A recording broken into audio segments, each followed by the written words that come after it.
Hello, everyone. So excited to be here. So excited to be jumping in and playing some D&D tonight. Woo. We'll do a quick round of introductions, and as always, I always like to start all of my games off with a check-in question. So I do have a check-in question that I'm springing on my players today. But why don't I go ahead and start things off? My name is Adam Johns. I am the co-founder and co-executive director for Game to Grow. I'm very, very excited to be the game master for tonight's game and bringing the band back together. If you're a fan of the Dungeons and Dragons episodes of the Psychology in Seattle podcast, you are jumping back into our game. And if you've never heard of it, or you've never listened to those episodes, you have the opportunity to do so. But also, don't worry, we won't dive too deep into referential material. It'll be a fun adventure for us to jump into as well. Lastly, before we jump into other introductions, I do want to say just a huge thank you to Midi Terrain Domain for all the fundraising this weekend. All the money that you donate helps go to Game to Grow, helps keep our programs alive, helps us continue to expand, serve more people in better ways using games. So thank you so much for all of that. Now, why don't we go around and do a quick introduction with everybody? Actually, Kirk, would you start us off? Sure. My name is Dr. Kirk Honda. I'm host of the Psychology in Seattle podcast and YouTube channel, and I am a founding board member of Game to Grow. So I'm no longer on the board because I was overworked and things had to be cut. Sorry. But I'm very proud of what you've been up to, and I'm watching that video. It just reminds me of just the tremendous, awesome work that y'all are doing there in your team. You know, I remember it was just the two of you with a pipe dream, and now it's grown so big, and you've trained all these people. It's just amazing, and I hope that this fundraiser is, helpful for your cause, because you're helping so many kids in some really, really profound ways. The thing that I would always say is, like, imagine kids who want to go to therapy or social skills groups, or something that helps them emotionally. As a therapist that worked with kids, parents would be dragging them into my office, and what you do is super fun to them. They can't wait to come. It's just this wonderful model that really works. Yeah. So and I'm playing Thrain, a dwarven cleric who is always trying to keep everyone alive. That's what I'm I guess I'll go next. My name is Humberto Castaneda, but I'm much, much better known online and in many realms for playing Grollo, a half-orc who is very smart, smart might not be there's a word, but I don't know the word. But he's very action-oriented. Mm-hmm. Very action-oriented. And he loves his friends when he can remember things, because apparently he's been having some memory lapses recently, but we'll learn more about that. And my name is Adam Davis. I am the other co-founder and the other executive director of the nonprofit Game to Grow. It's fun to watch myself explain Game to Grow. I was like preparing to explain it, and you just heard me talk about it. Although, update, we have over 150 participants now. That video is slightly out of date, and we have been working in lots of new hospitals thanks to donations. We have been working in the Methodist Children's Hospital in San Antonio, the Texas Children's Hospital coming up, as well as the Seattle Children's Hospital. So there's some exciting movement, all thanks to donors like yourself. I am playing Shush, the Tiefling Bard, who just really wants to know that his presence matters.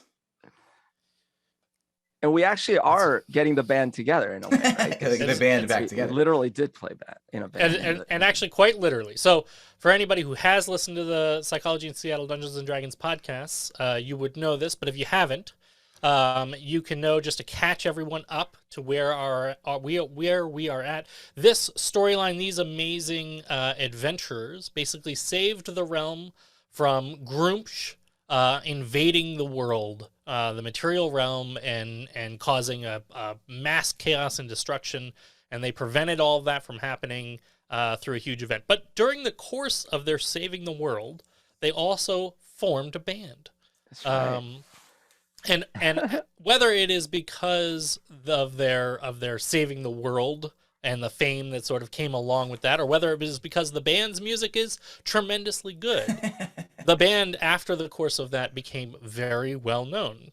Does everybody remember? So to catch all the audience up, it has been more than 2 years since we've played this campaign. So does everybody remember the name of the band? Moradin. The name of the band was Moradin, as a way for Thrain, Kirk's character, to bring more faith and more strength to the worship of Moradin the god, and so the band was named after that. And each of you were these important considering members of the band. So before we jump in and just start playing some D&D, I wanted to clarify 2 things. The first is donations. If you donate $10 or more to our game once the game gets going, we will use that as an opportunity to draw cards from the Deck of Wonder. I have the Gemhammer and Sons Deck of Wonder, or just make a cool product. They're not really a supporter of this stream specifically. They're just a cool product that I like. And these are just random magical effects that can happen. So if you donate more than $10, please name a person. Otherwise, I will just roll randomly. And these magical effects will impact somebody in our game. And if you, every time we reach a $100 milestone in our game, I will replace one piece of equipment on one character with a random different piece of equipment. So we'll see how that goes.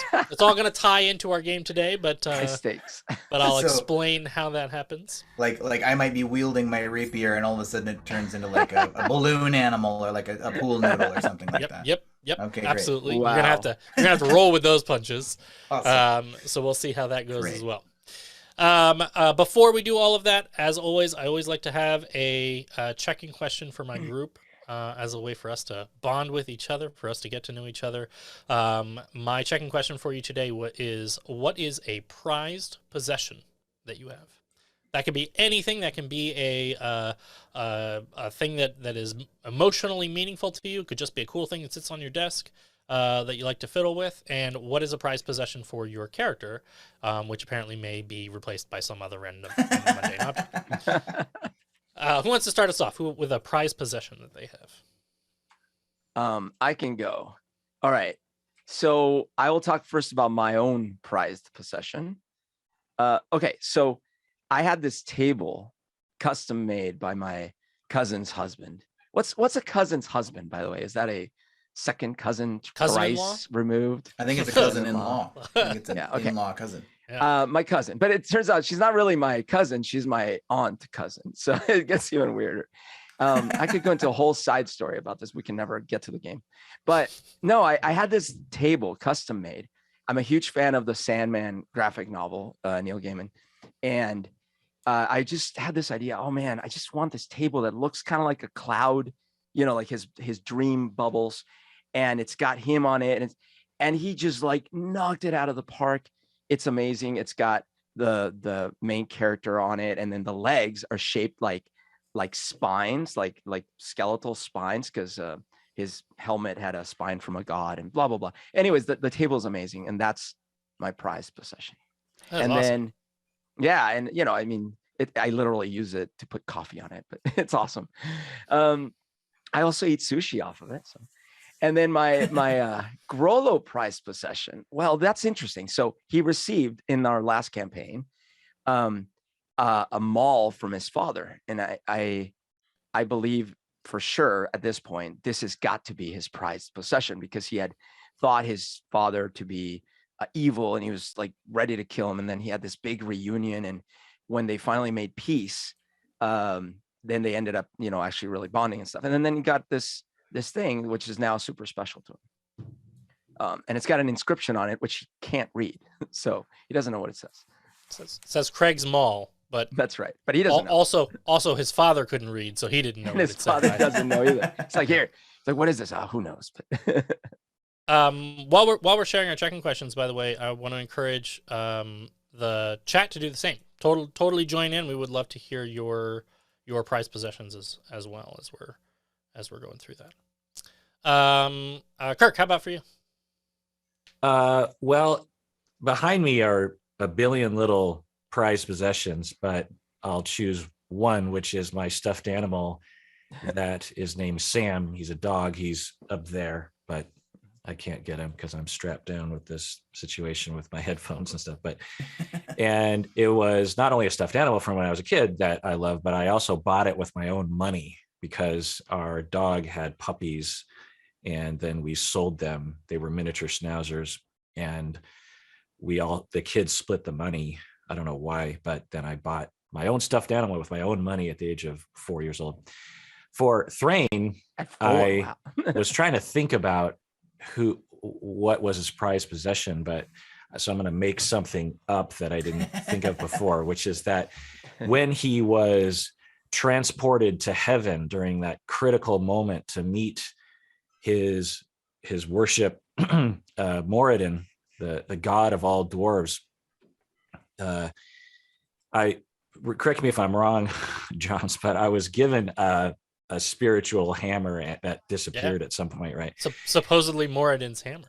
Right, Moradin's hammer. And in the melee that when I was using it, a little bit of the leather from the strap fell off, and I picked it up after the hammer disappeared, and it now is in a locket on my chest. That's awesome. I love it. So you got that tiny little piece of Moradin. Yeah, still there. Yeah. Awesome. Adam, how about you? I was trying to look around and see if I could do a little show and tell. So I am going to do a show and tell about a very important object. And this is a water bottle. Not just any water bottle, though. This water bottle is it's an orange water bottle from PAX South, which took place in San Antonio, Texas. And this water bottle I got our very first time we traveled to PAX South. It's very special for me because San Antonio is the town where I claim, as my hometown, and it was a very special moment because we were going to PAX South for the very first time. I got to take Adam there, and I got to show Adam the glories of Tex-Mex food. So this is a particularly joyful water bottle for me because every time I drink from it, I think about not only going to PAX South and doing presentations for people, some of the best, I think, presentations we've ever done. It's on our YouTube channel. Don't go now, but look later. So this water bottle is very fun for me, both because I think of playing games, my hometown, and tacos. So it's three of my favorite things. I love it. And for Shush, his item, like Kirk, I didn't plan for this. It is the bow for his violin. He plays the violin. That's his instrument. But the bow itself is a very special bow because it's sort of a metaphor that the instrument itself cannot be played without the actual implement of this bow. So some of us are the instrument and some of us are the bow. You can interpret that for whatever you want. But that's the beauty of metaphor. Oh, I love it. And I'll share one for myself, which is I love musical instruments. I've always been I love collecting musical instruments. You can see I have electric drums in the background. But one of my favorites that I really don't play often enough is I have a guitar that was given to me by my dad when I graduated college. And it is a guitar that I cherish, and I don't play guitar very often. Most of the time I play piano or drums, but that guitar means a lot to me, all the same. And so it reminds me of my dad and reminds me of playing guitar with my dad. That means a lot to me as an important possession. How did we not know this detail about you? Seriously. Did you not know I play guitar a little bit? Or piano or drums? You don't know that? That's crazy, drums. Man. I mean, we talk about music so much. Yeah, I totally play piano and drums. We should play music. We should jam. In all of our years together. It's ridiculous. Just never come up. That's I don't know how that. It's even worse. Possible. It's even worse with Kirk because he's known you that much longer. Yeah. Yeah, I know. Crazy. I know. For 12 years now, Kirk, or something. That's hilarious. a long time. Well, now we know. I play brings us no to- instruments. That's I there can you play go. "Oh Susanna" on the harmonica. I'm self-taught. Adam can play bass 12 years. guitar I like just Pines. found out about that. I mean, Yeah, I should use that as my prized possession. I can play one song on the harmonica. Mediocre. let's jump in. Let's get some Dungeons and Dragons going on. All of you have saved the world. You have saved the world, and you've become well known for it. Whether it's in small ways that people might know your name, they might not know what you look like, they might not know exactly who you are, but they hear those names. Those names have fallen into legend now. And like I said before, whether it is a consequence of the band itself producing amazing music, or whether or not it is your association with the band and World Savers that has allowed it to become a popular band and a popular music, in either case, the name Moradin, the band Moradin, has become well known. My question for you is: we're starting our campaign at the end of the last campaign. All of you sort of went off. You all had lives. You all had different things. You remained friends, but you all sort of pursued off into your own lives in different ways. But this particular story that we're jumping into now actually starts with all of you being involved in Moradin in one way or another. Now, I'll let you decide for yourself how your character is involved in Moradin. Maybe you all decide together that you are playing a concert. It's a come back together concert, whatever the way you want to put that. Or maybe it's not that. Maybe you went on a book tour. Maybe you went on a solo musicianship. Maybe you didn't do anything. Maybe you're listening to a recording of your old music in your chair by yourself in your house. But I'll let you decide right now, in the moment that our storyline starts. You are involved with the band Moradin in one way or another. Who has an idea for how their character is involved with the band Moradin? I've got an idea.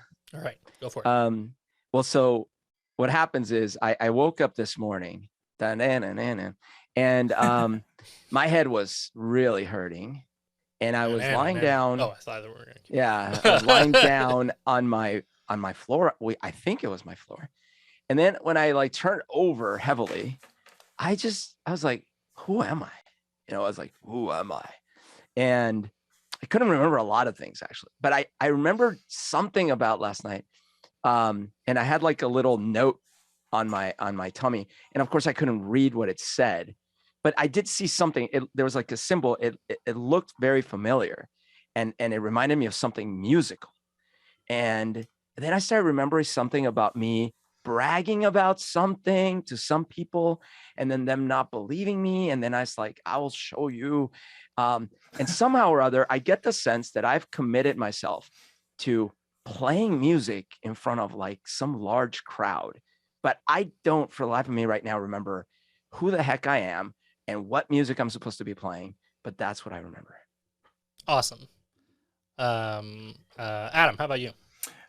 Shush is sitting in the audience critiquing a Moradin cover band. Who plays this particular cover band plays at coming of age ceremonies, whatever, maybe weddings, it's a cover band, but it exclusively plays Moradin. And it's got a pun name. It's like MORE-adin, Oh, nice. It's more a din. Yeah. Yeah. Did you play at the wedding, Grollo's wedding, maybe? They Shush is giving them pretty bad review right now. Oh, I see. They are not hitting their notes right. If they really want to be a good cover band for Moradin, they're going to need to kind of turn it up to 11.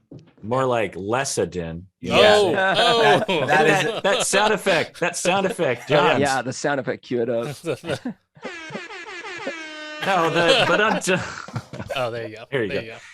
Yeah, they're Lessadin. That's exactly. I just thought it was such a good. I thought it was such a good burn. Okay. I wanted to get you on the. More like Lessadin. That's right. Yeah. You do play the drums. Great. Yeah. So Thrain is in his hometown of Feather Falls, and he is missing his days with the band, and he is talking with people about he used to be in a band while he's in between sermons, and people don't believe him, and he is wishing that the band would get back together so he could show the glory to his parishioners that he's not just a stuffy cleric, that he actually has, and he's not one of those ministers that just gets up there to he likes to rock too on the side.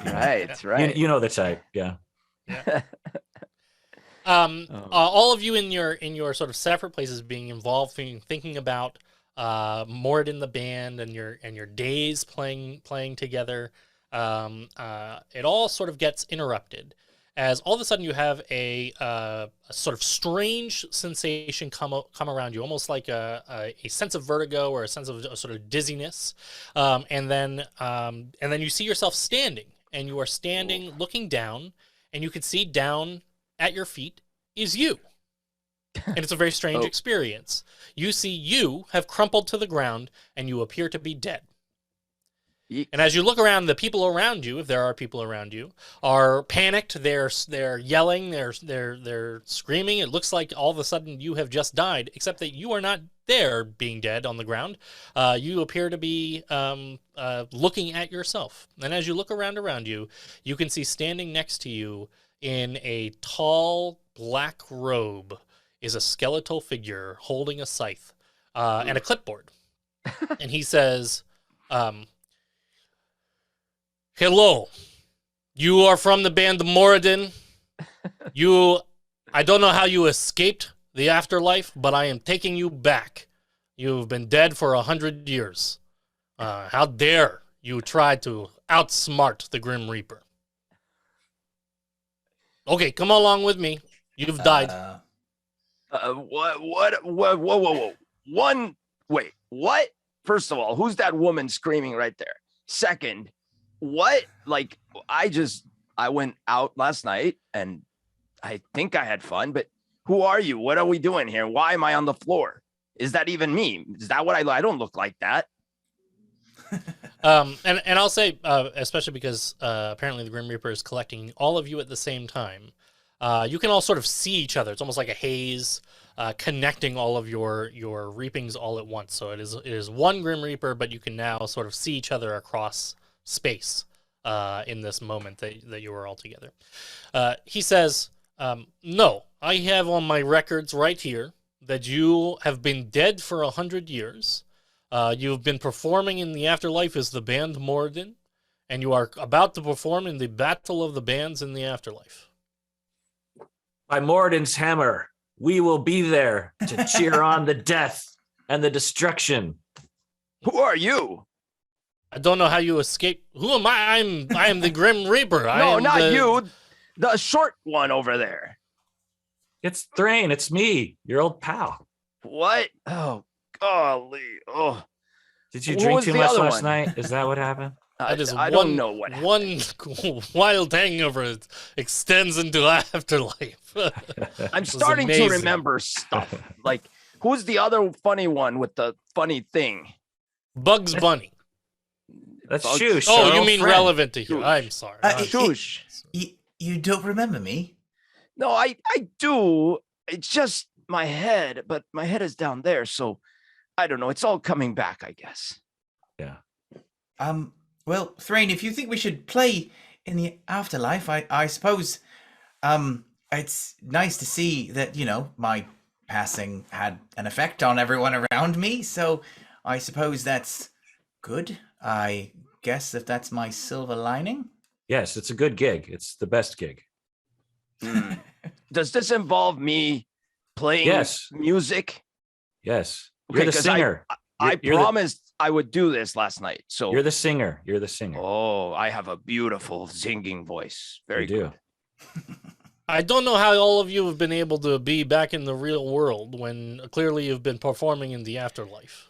Now, this you keep saying this. We are not dead. We haven't been dead. I don't know who you're talking with, but we'll play your show. I have record. It shows, and he holds out the clipboard, and it shows all of you, or at least your names, and the band Morden that appear to have died 100 years ago, and have been performing in the afterlife ever since. Are you sure it's not a cover band you're thinking of? Oh, that's Lessedin. Yes. Yeah, Lessedin. That's what I'm calling these clowns. I think.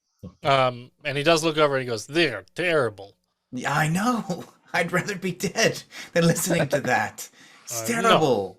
This is unmistakable. This is unforgivable mix-up. What you are saying to me is you are Moradin, not this band playing in Afterlife. No, we're Moradin. We're Moradin, yes. We're Moradin. There's definitely us. We play Moradin. We are Moradin. I mean, that's us. And the Grim Reaper sort of gives you a long look, and he says, "You are already dead. But if you can prove to me that this other band is not real Moradin, and you are real Moradin, then I will return you back to life. You have 24 hours. I will hold your bodies in stasis." Listen to me. We have played thousands of venues, and we have rocked them all, and we will do so again. Now, if you can oust other band, I will come up with suitable punishment for them too. They should listen to Lessedin. The rest of eternity. They were terrible. That is suitable punishment. The Leastedin, more Yes. like. I'm just going to take that joke and keep recycling it. Bitter. I don't know how you will go less than least it did. I'm going to work Negative on it. integer again. There you go. Do we also do comedy on these shows, or is that not a thing? Define comedy. I think it's I have- unavoidable for I your have characters. very good jokes. I can could- tell. it could Very be. funny jokes. Maybe for the intermission. He says, "I will make a note on your file. Explain to your orientation what is going on. They will help you figure out how to get to the battle of the bands." And then he jots down a note, and then he takes his scythe and he runs it towards you. And right before the scythe seems to hit you, as he sort of cuts across all of you, the world sort of flashes into white, and all of a sudden you are standing in a room full of white mist that just seems to go on and on for forever. The ground seems solid, but the world around you seems a white, misty world. The Matrix. And you hear a voice, and the voice sounds familiar. Awesome. So I just realized I don't know where my feed is coming from for the donations. So Oh, thank do you you, have to Jake. draw? Then we've got one draw for each of you. Oh, no. From the Deck of yes. Wonder. Oh, yes, I mean. Oh, I've it's got these. good. This I've is already- mostly good. I've already Okay. shuffled the deck. I'm just going to be drawing off the top for each of you. Thank you so much, Jake. I appreciate that. So I'm going to draw for Shoosh first. Apparently, Shoosh, for the next minute, you can cast any spell as a bonus action. Hooray! Stinking cloud. There you go. Thrain, you gain a random elementally charged breath weapon. I'll let you decide. What element? Fire. Perfect. And that may come up very shortly here.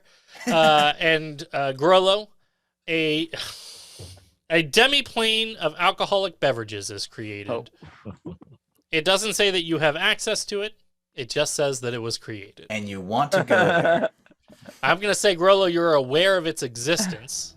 That might have been where I was last night, frankly. Yeah, I think that's what we're going to decide here is you're getting your memory back of Yes. I remember there was like a whole plane of alcoholic Oh, beverages. Thrain, is it right? Yeah, I remember you. You and I, we go way back. Yeah, man, you should have been with me last night. How was it this like place? It went on, and they had these delicious drinks. There was something funny in those drinks. I really liked them. Okay, how many Lee pies and was Cruddy there? Cruddy. That Oh, sounds wow. familiar too. Lee pies, Oh, of that's- course I remember Lee pies. Those are filling my tummy as I wait. Now I'm hungry. I need more Lee pies. You have one in your hand.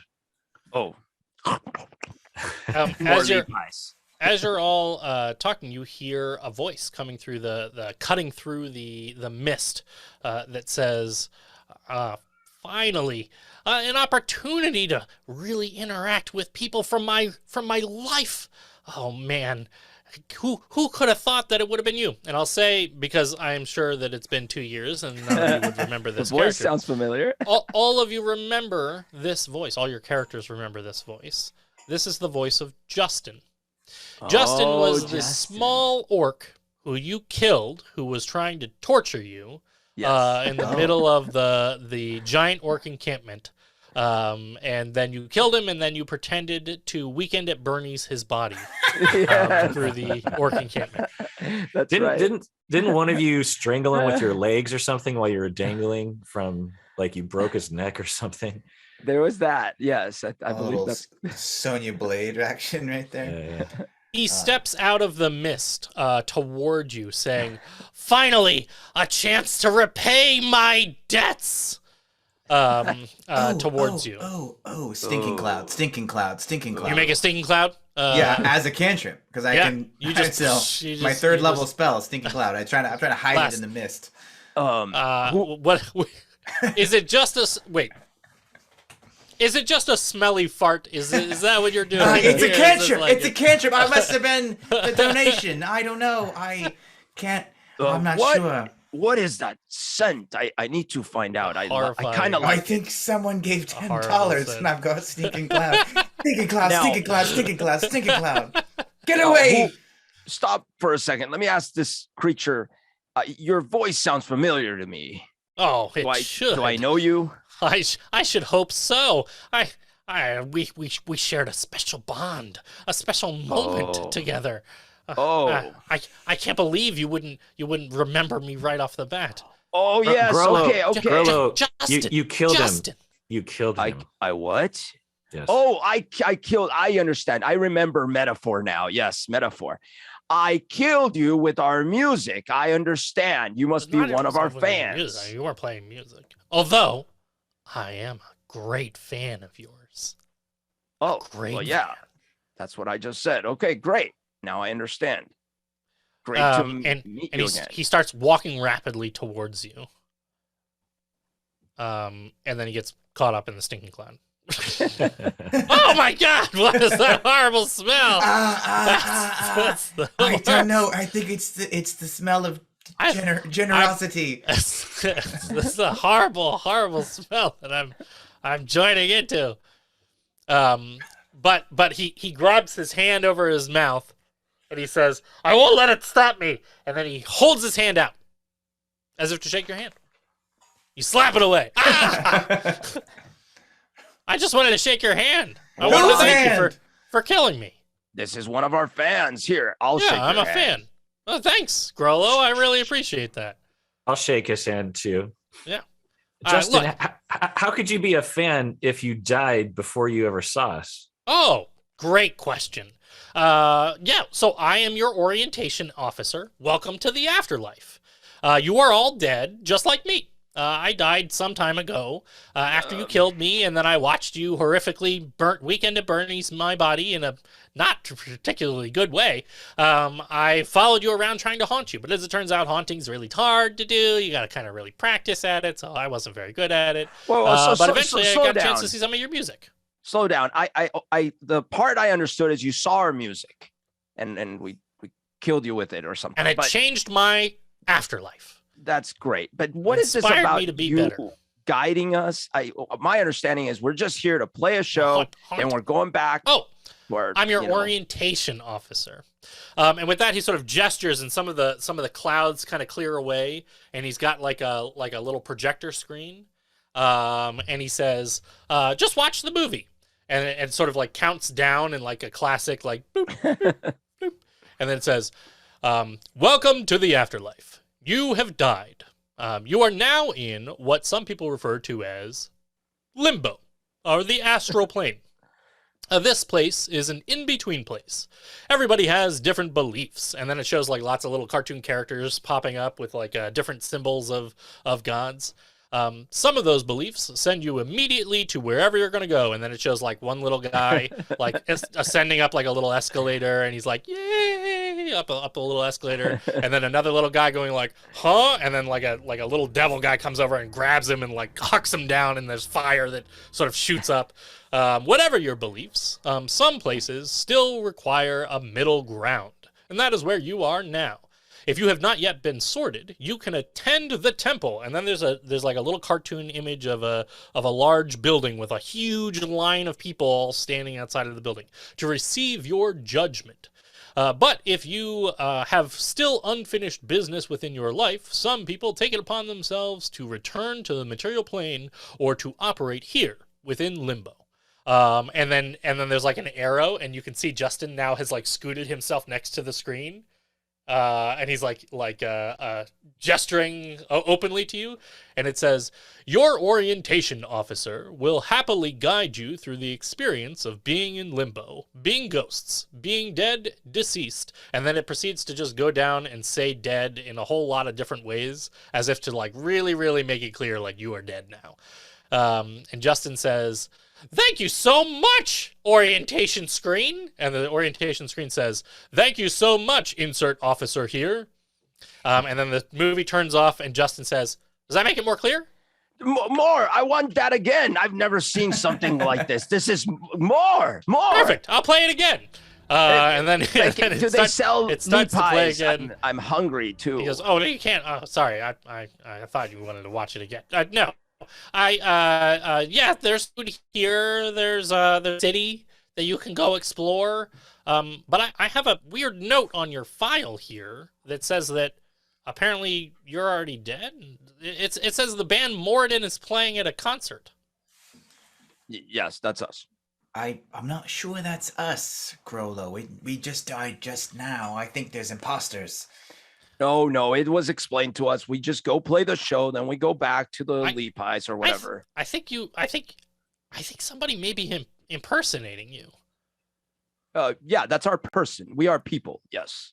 I have work, but he pulls out underneath his clipboard that he has. He pulls out a flyer for the Battle of the Bands, and it's like got the classic sort of rock metal Battle of the Bands with like lightning bolts. And then it's got like little images of different bands that are on the flyer, and you can see there's an image of Moradin, but it is definitely not you. Instead of the three of you, it appears to be just sort of a short human instead of a dwarf. How long is his beard? It's not long. It's like a scruffy little beard. Like you couldn't even grow a real beard. There we are. Look, that's us. And you can see there's like a Goliath, like a half Goliath. Who like clearly is sort of greenish, but is really not. He did really clearly not Grollo, and it has their names. Is it Thrain, bigger? Grollo. Is he bigger than Grollo? He does look a little bigger than Grollo. These are really good artists. This is us right here. And then there's an image of a fire genasi, that like has like horns, but they're like made of flames. And he kind of looks cooler than you should. Oh, there's like a little bit of a shot to the heart on that. Shush, that's a good painting of you. It's too late. We must confront them in battle. Of the bands. Justin says, "This is a tragedy. I saw this flyer. I was like, who are these jokers? That's not the band I know and love." That's what I said. But I work here, so I can't really do anything about it. Well, wait. You're saying that there's means another? that you're here to challenge them. Oh, we are. Stinking cloud. Whoa! That's so bad. It's a cantrip. I'm sorry. Must have been something I ate. Maybe it was a lead pie. What was those lead pies? You have to travel to the Battle of the Bands, and you've got kind of a tight time limit. The Grim Reaper wrote here you only have 24 hours. Oh, let's go. But you should know something. If you're going to travel to the Battle of the Bands, that means you have to travel to the Isle of the Battle of the Bands. And that means you're going to have to travel across the Astral Sea. There's a big storm warning. You're not going to be able to get anywhere across the Astral Sea. Not unless you know some kind of crazy ghost captain who can help you get across. Oh, you mean willing to navigate the Astral Sea? Oh, yes. You mean like we could go on an adventure and see if we could find such a individual, and then maybe later we could come back to the battle. And you're right. That's a terrible idea. I don't know what I was thinking. We should just give up. We do know a ghost captain. We just, take your... Oh, you do? Oh, what? okay. Yeah. Wait, I was that ready sounds to familiar. give up. He owes us a favor, if I'm not mistaken. Right. I remember that. We need to get that ghost. What was his name? This is I'm trying to especially remember good. if he helped, if he gave us a code word. I think that was like 3 or 4 years ago. Yeah. Yes. Shush, you have great memory. You I obviously have remember a his great name. memory. Yes, his name was Captain Gray. That sounds right. Yes, that sounds right. What's extra good about this, just in case anybody is a fan of the show, is that the players never asked for the name of the captain. I believe his name was Graybeard. I'm So we pretty really sure. are. They're just holding them to it that the characters don't remember this Oh my God. captain's name either. It It's was the ghost Captain captain. Jim. It It's must be Jim.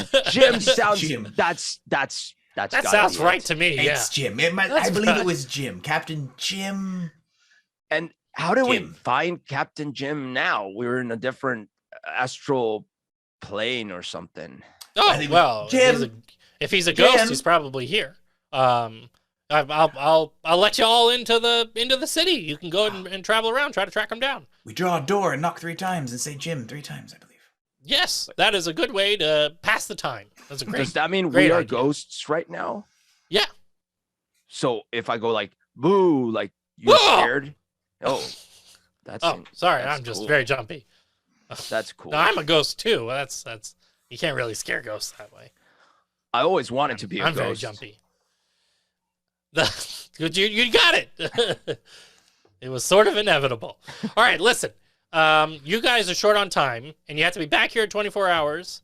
I should also warn you that you still have sort of a link with your bodies, and as a result, you're sort of giving off some weird energy. That might be with the stink cloud. Stinking there. cloud, yes. Yeah, so if strange stuff starts happening to you, that's just because you're within that 24 hours thing. But don't worry, if you wait long enough, you'll just be fully, officially dead, and then you won't have to worry about that anymore. Oh, well, then we should wait till tomorrow. Ah, there you go. And then you can't return back to your bodies. Oh, wait. No, I want the other thing. Oh, Yes. okay. We need to find Captain Jim. Yes, Jim. Jim. Wonderful. And with that, he gestures, and all the sort of white mist sort of fades away, and you realize you're just sort of standing in what appears to be a sort of rented out classroom. And you can see the little desks around and stuff like that, and he sort of opens up the door and gestures. He goes, down the hall to the right. That'll let you into the rest of the city. Have a great time. Let me know how it goes. I wish I could attend the Battle of the Bands concert, but, gotta work overtime, so. Shush is going to attempt to fly Okay. as a ghost. Can I just great. lean forward and see what happens? I'll go ahead and roll a dexterity check. We'll see how that goes. Okay, dexterity. That's a 14. A 14. With a 14, you Wow. you actually do like leap, and there's like a moment where you go like, I'm flying, but you aren't. You are just falling, and then you land flat on the ground. And Justin goes, ooh, that looks like it hurts. Yeah, you can't fly. Oh, I thought ghosts, Yeah, no. Ooh. Yeah, it's very scary. It was good. That was very good. Before we leave, It takes a lot of practice to get to that. Before we leave, Justin, I want to apologize for killing you, but you and your people were trying to destroy the world by letting Groomsh into our plane of existence. You understand, right? You know what? It's water under the bridge. This job way better than that other job. Significantly less screaming. I mean, there's not zero screaming, but it's way less. You were torturing us, right? Like you're the Yeah. one that. Oh, right. Yeah. Now it's coming back. And then did I put my leg on your neck or someone? And then you were screaming, "Don't do it! I've got a family." I don't quite remember. And then it was, yeah. Now I get it. It was like, yep. Good times, yes. It was good times. Yeah, good memories. Yeah, the it's best. great to share that stuff together. I really, times, yeah, yes. yeah. But you really changed things around for me when you broke my neck and then puppeteered my way through that camp. And it was a new leaf in my life. And Okay, by life, well, I mean then the rest of my existence. You're welcome for killing me. Yeah. We Wow. really connected with you during that. Oh, I felt a strong emotional bond. Yeah. So Strong did emotional we. bond. Yeah. Yeah. Well, listen, have a great time. Hope you're, can save the name of your band and all that. Oh, absolutely. Yes. We will be glorious. Perfect. Bring power to name Morden. Yes, we All always that. do. All right. And you hear him close the door, and then you can hear from behind the closed door, "Welcome to the afterlife." And then you all sort of walk down the hallway.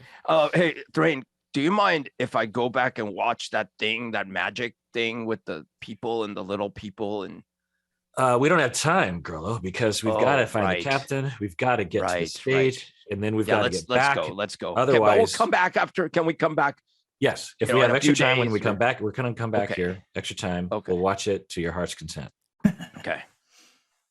As you go down the hallway and follow Justin's directions, and you find yourself in what appears to be sort of an odd city. It basically is like a city landscape, and you can see all around you there are many different people from all different sort of fantasy races and all different types of creatures, and not all from the same era. You can see clothing that dates back long ago. It seems like some people have been here a long time, and other people are sort of just passing through. But either way, there's sort of a hustle and bustle of people moving around this sort of makeshift city. It also appears to be sort of a port town, for lack of a better way to put it. But you can see that the city itself is sitting across what appears to be almost a sea, like an ocean. You can see the edges of the ocean as they sort of lap up against the docks and the sides of the city. But as the ocean stretches on, it seems to almost fade into nothingness.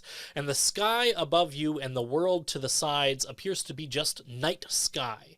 Like you can see stars above you, but it seems to stretch far beyond and down below the horizon.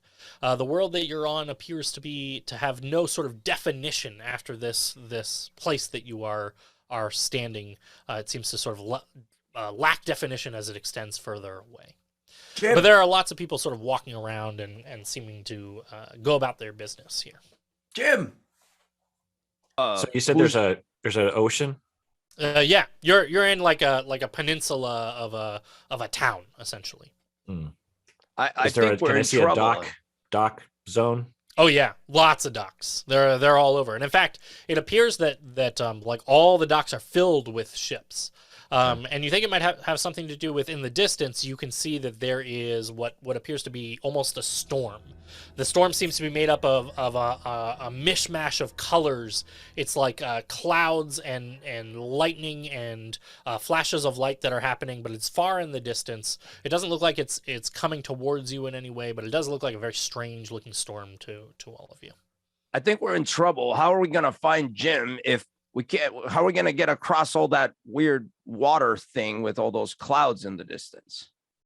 Well, we'll find out, but let's find Jim first. Head to the first dock that I see. What do you guys remember about the guy you're currently calling Jim? He was a great captain. And he came out once on the new moon or something, and yeah, and there was a curse, right? And then they wanted us to lift the curse because they were stuck only being able to come out then or something. Because a shadow was on this island, and we had to kill it, and he got back his like box or something. Mm-hmm. And wasn't clouds part of it too? Like wherever they sailed, they were like big misty things. They did bring some misty clouds. Basically, they were ghost pirates. So you have the opportunity, the sort of seed of information to help you try and track down this guy is that they were ghost pirates. Apparently, they stole people's bones and turned them into bread. Owned bread. Yes. Owned bread. Right. So you don't know whether or not that's relevant here, but that may be helpful. And since they were pirates, you might be able to use that to help you sort of track down what this, where you might find Jim. Okay. What do you want to look for? Anyone who looks like they know things about what's going on at the docks. I'm thinking like some sort of dockhand or some other boat guy. Yeah. See if there's sort of a boat handler or something like that. Somebody who's... I've got an idea. Yeah.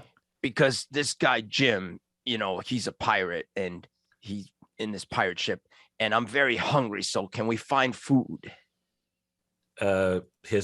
His bone bread. You want to have bone bread? I always He's did got find it bone kind bread? of morally questionable to eat bone bread as a living person, but now that I'm not, I feel like bone bread is Bone bread sounds really yummy right now. when to in be fair. Rome, you know. Let's Yeah. do it. Let's go. Where? So you Where's can the look bone for bread? you can look for a bread shop if you want to Okay. if you want to do that. Yeah.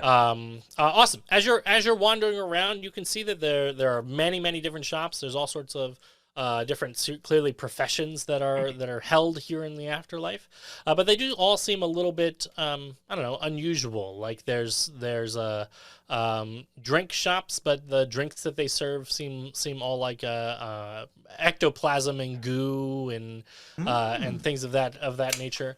But you do find a bakery. And the bakery says Ghost Beard's Breads. I feel like Ghostbeard was my second guess as far as the name No, of the pirate. we're looking for Jim. We're looking for Jim. Jim. Let's keep going. Excellent. Is the shop open? The shop is open. Yeah, it's got Excellent. a little bell. I open the door and walk inside, and hopefully wafting some smells of fresh. Where are you baked going, bone bread. Shush? It is a fresh smelling bone bread.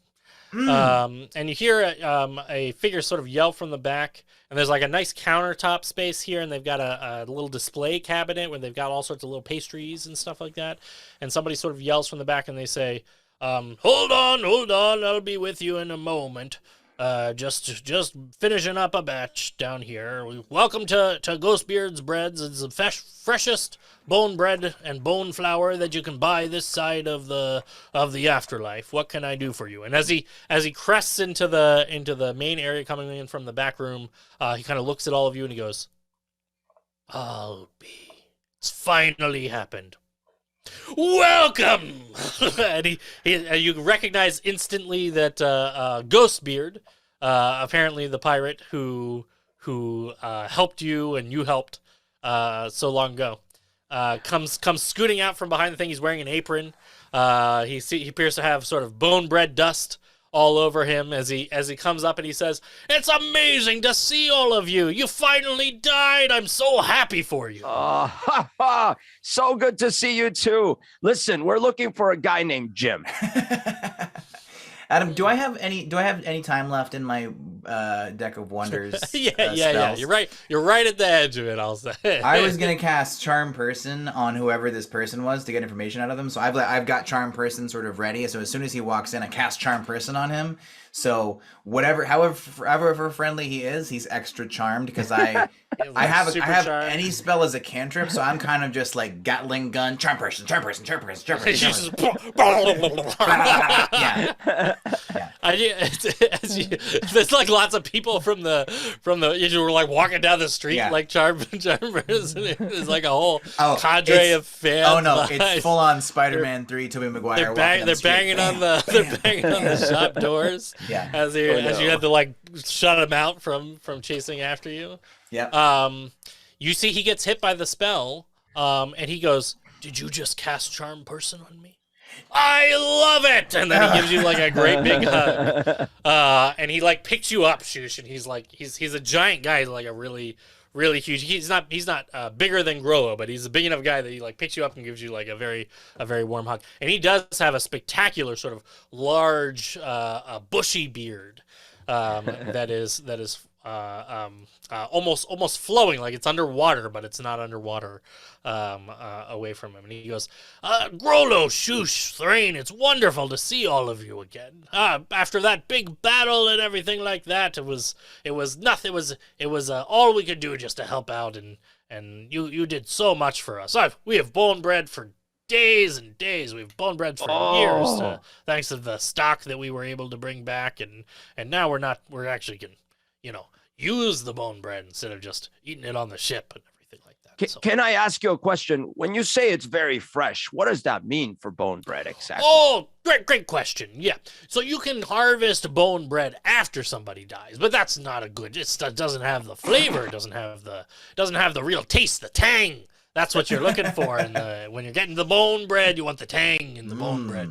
So there's some guy in the is- background and he doesn't have a leg or something. Like, Tang is good. We've tried, experimenting with Jim over there. Actually, his name is Jim. Is that who you're looking for?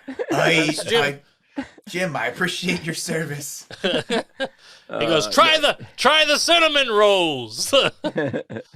Don't try the cinnamon. They don't have the tang. That's where the freshest I think bone bread comes from. I Kill think the living, steal their bones. That's what it's all about. Yeah.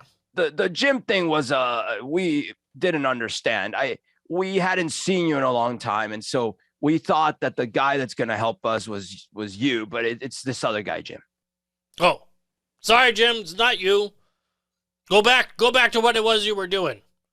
And he reattaches a mop to his empty leg spot and then starts sort of mopping the floor with one leg, sadly.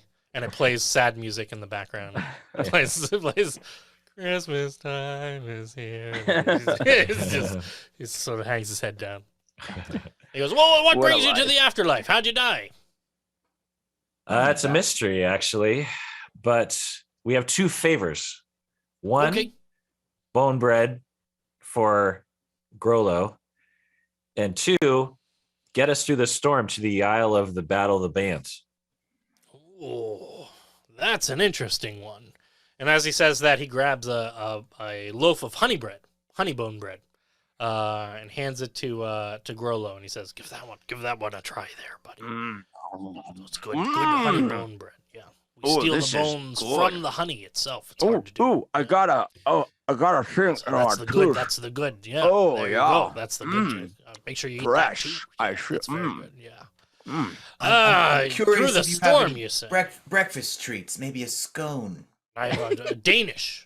Oh, I was looking for a bone scone. A bones. It's made out of a Danish. No, it's Hit the made button. from a Danish. It's a Danish bone skull. Hit the button. John, hit the button. There we go. There you I go. was hoping Actually, I maybe feel like this one's like there you go. That's yeah, that one. a honeycomb bone scone. A honeycomb bone scone, yes. Yeah. This is our trombone honeycomb bone scone. There you go. Yeah, there you go. It's morally questionable, this bread.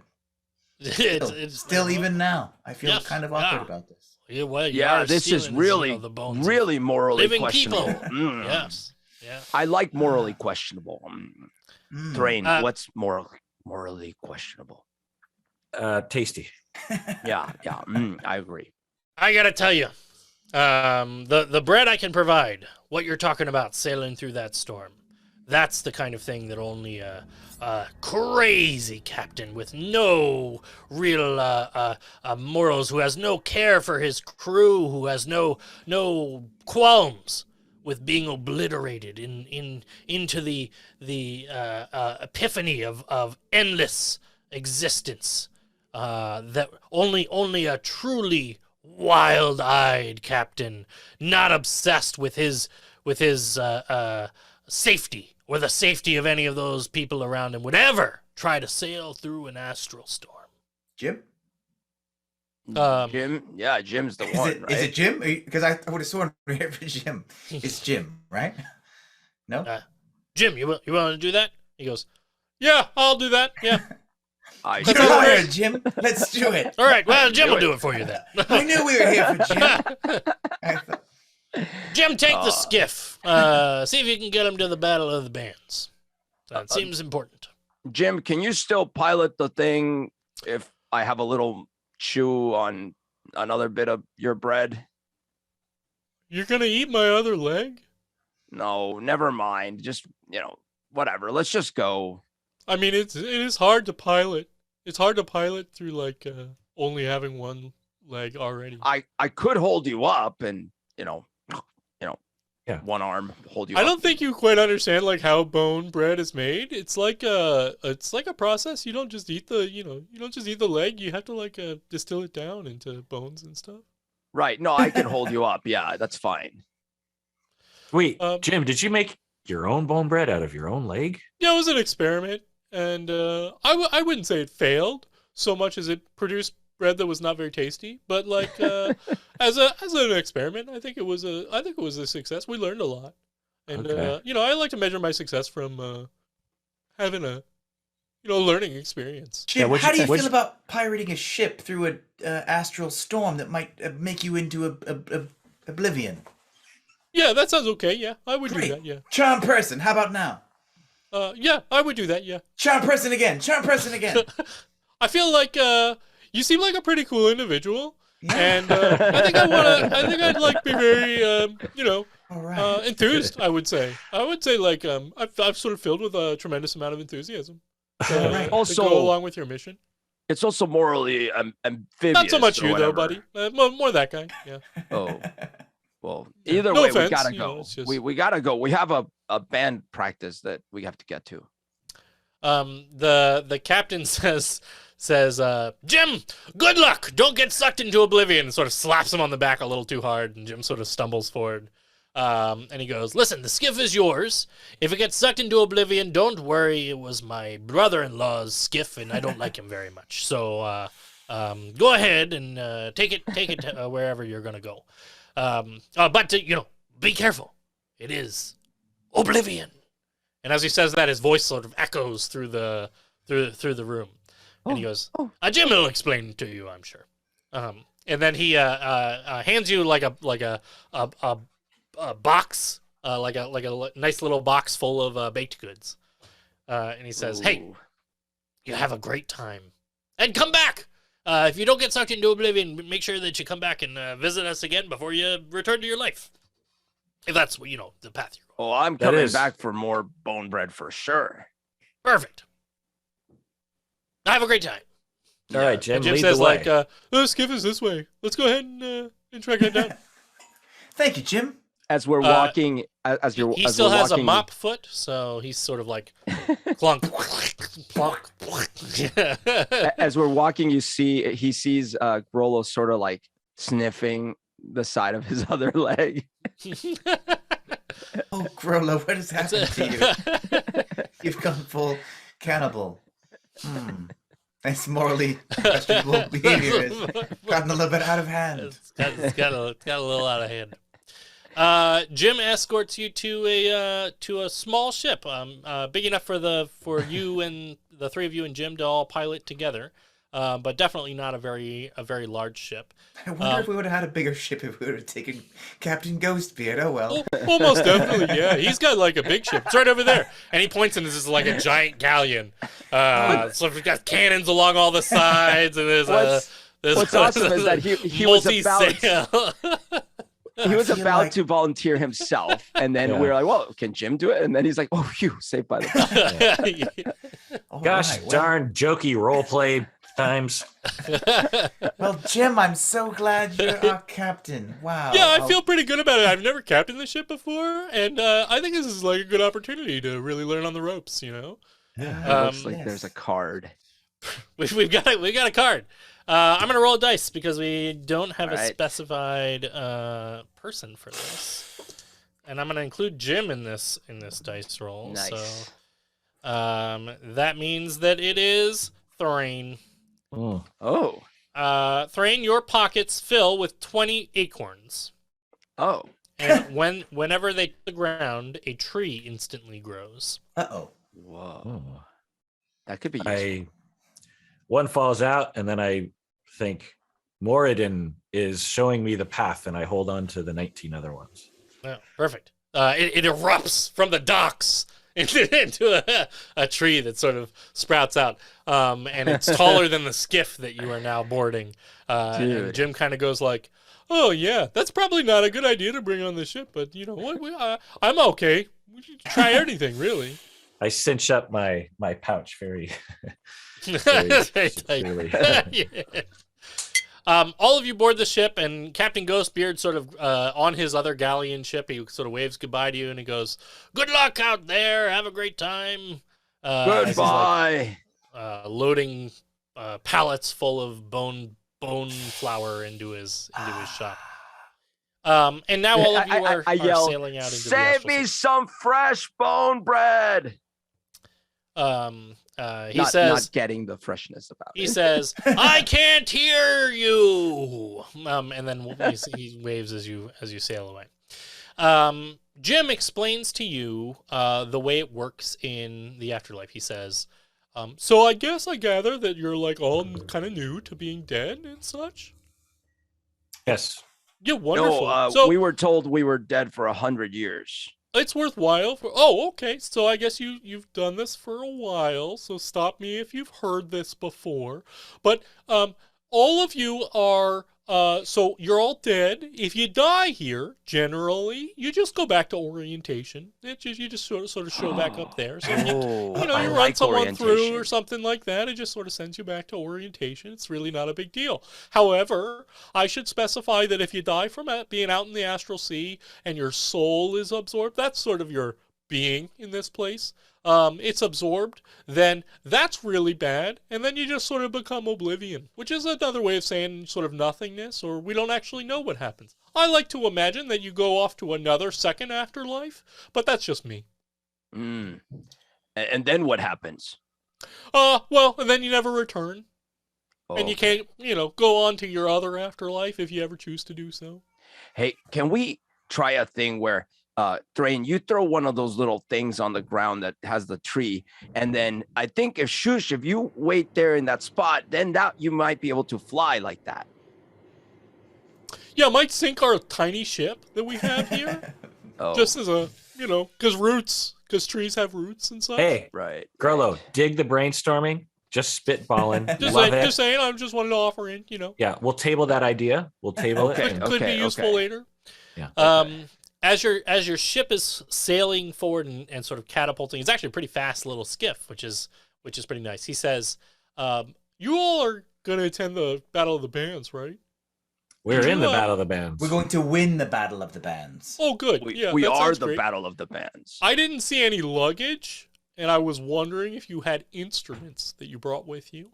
Oh, I didn't bring my singing thing. Wait, what do I use for singing? Yeah, for Your the mouth. Battle of the Bands, they don't really provide any of that stuff. You kind of have to bring it all on your own. I was once in a band, but I won't bore you with the details. We're pretty Well, minimalist. Our sound and our visuals are large. I just need a drum. Shush, you have your violin, I assume. Do I have my violin, Adam? I'm Did gonna it say come you with do. me? You do have your violin, but it's like your like well loved violin. If you really want to like impress for the Battle of the Bands, you may want to like up your game a little bit. And none of you are in your Moradin outfits. Oh yeah. Right. Were they like red striped or something? Yeah. They were like ponchos. They were tablecloths. Tablecloths. Or Yeah. that It's red, very red and white improvised. checkered tablecloths. yeah, that like became- pizza place tablecloths. Yeah. That's exactly what happened. Yeah. And now the fans, the throngs of fans, all have, red and white checkered tablecloths. Yeah. He says, well, if it's helpful, and I don't know if it is, we could stop by the Isle of Junk. Let's It's do it. sort of like, Treasure Island? Mhm. Treasure. Well, that's like way too dangerous, so we're not going to go to Treasure Island. But the Isle of Junk is like that. It's sort of like one man's junk is another man's treasure. Hey, can we stop by Treasure Island later and take some stuff? Yeah. Because like It's we're like supposed to wildly get- dangerous, but yeah. right. We No, can I do like that, that. Yes. Because we have to get back Maybe to afterwards. the place we were at before, and I'd like to have some of that treasure. Yeah, I'm in it. That sounds great. My first time captaining, so Yeah. I really want to have a good rapport with the crew. Hey, I love Captain it. Jin, love your flexibility. Hey, I love it. I love you too, buddy. Hey, flexibility is very important before battle because you have to be ready You for don't want to any. pull a hammy. Yeah. Yeah, absolutely. Yeah. All right. Well, we're about to steer into like this big storm now, so we should probably focus. Focus up as a crew. Be ready for whatever's going to happen, and lightning and stuff.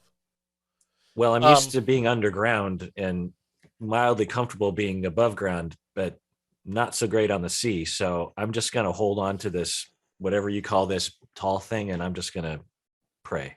Perfect. So as all of you are like on this skiff, you're holding onto the mast. I'm going to have all of you make just a general sort of seamanship check, which you can use your dexterity for if you'd like to use your dexterity, or you can use I'll say you can use like a history check if you want to, like more your knowledge of seamanship more than your footing. I am playing on my violin. I'm playing Thunderstruck. Yeah. Just to give everybody a boost. I love it. Oh, okay. Is that a 1 die 4? Thunder. It's up to Adam about whether or not this is successful. Heck yeah, Thunderstruck. I just learned to play that on piano. Thunder. I learned to play the like. Do we add a die? Is it a die 4 that we add to it? Yeah. We got 2 cards. So add a D4 to your rolls, and then we're gonna draw some extra cards. We got a card for Jim and a card for Humberto. I got an 11.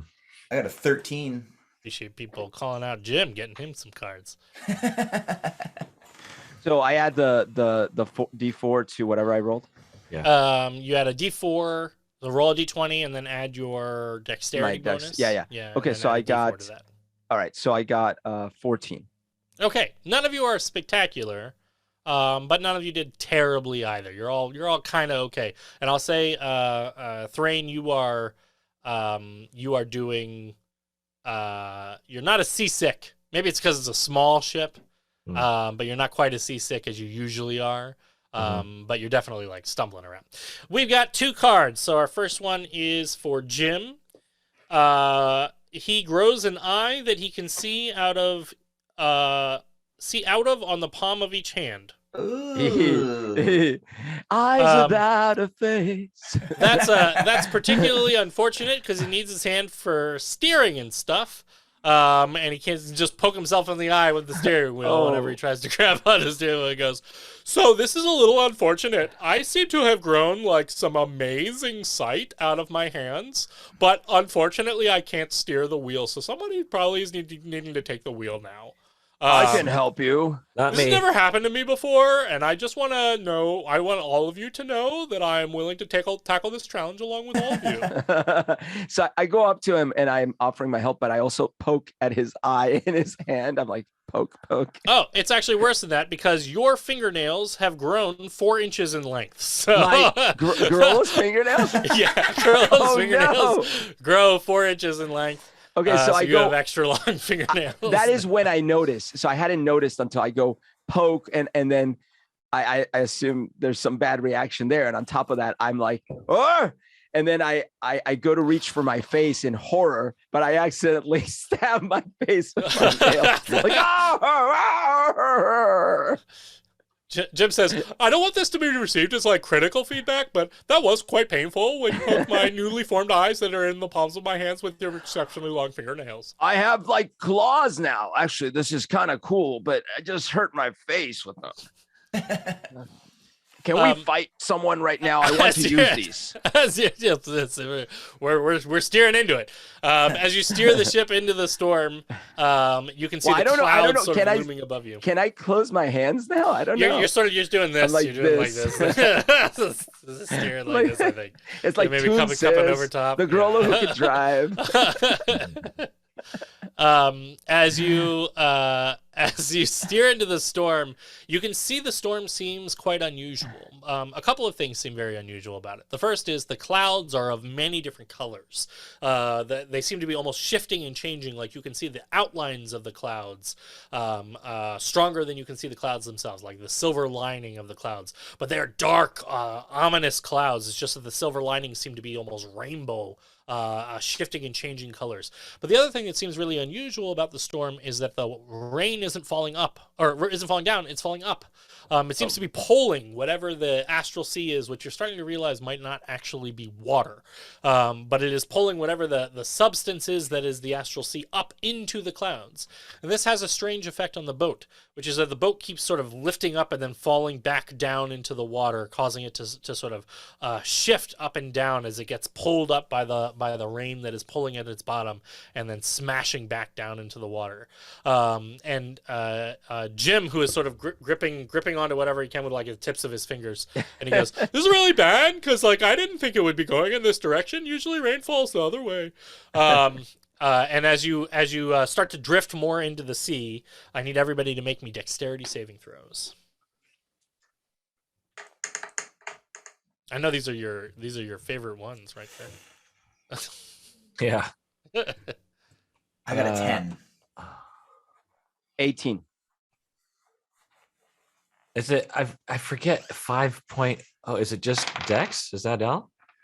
Yep, it's just whatever your dex. Oh, that's the saving throws are right there. I see. Yeah. Right. Okay. Yeah, I got a 4. All right.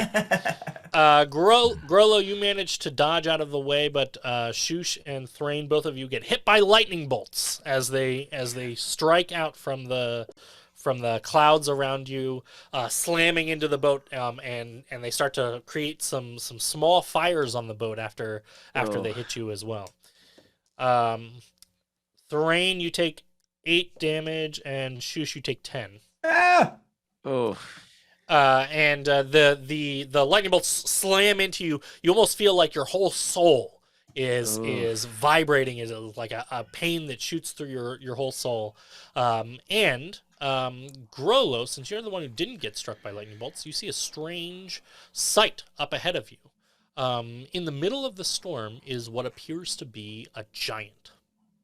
Oh. You can see it is standing. It's the astral sea itself only comes up to about just below its knees, as this massive what you can only imagine must be a storm giant appears to be standing in the middle of this storm. And you can see the storm sort of emanating out from him, erupting from him in different spots. And as you look even closer, you can see the giant appears to be under attack by something. Small winged bat creatures appears to be sort of flying around. The giant is battling against the bat creatures that seem to be attacking it. You guys see that? There's a giant and something's attacking him. I just was struck by Are lightning. you guys okay? Psst, psst, psst. My hair is like sticking up like a cartoon. What? Excuse me. Sorry, I was thunderstruck. There's a giant in the storm. He's being attacked by bats. Should we attack the bats or attack the giant? I don't I know, hate giants.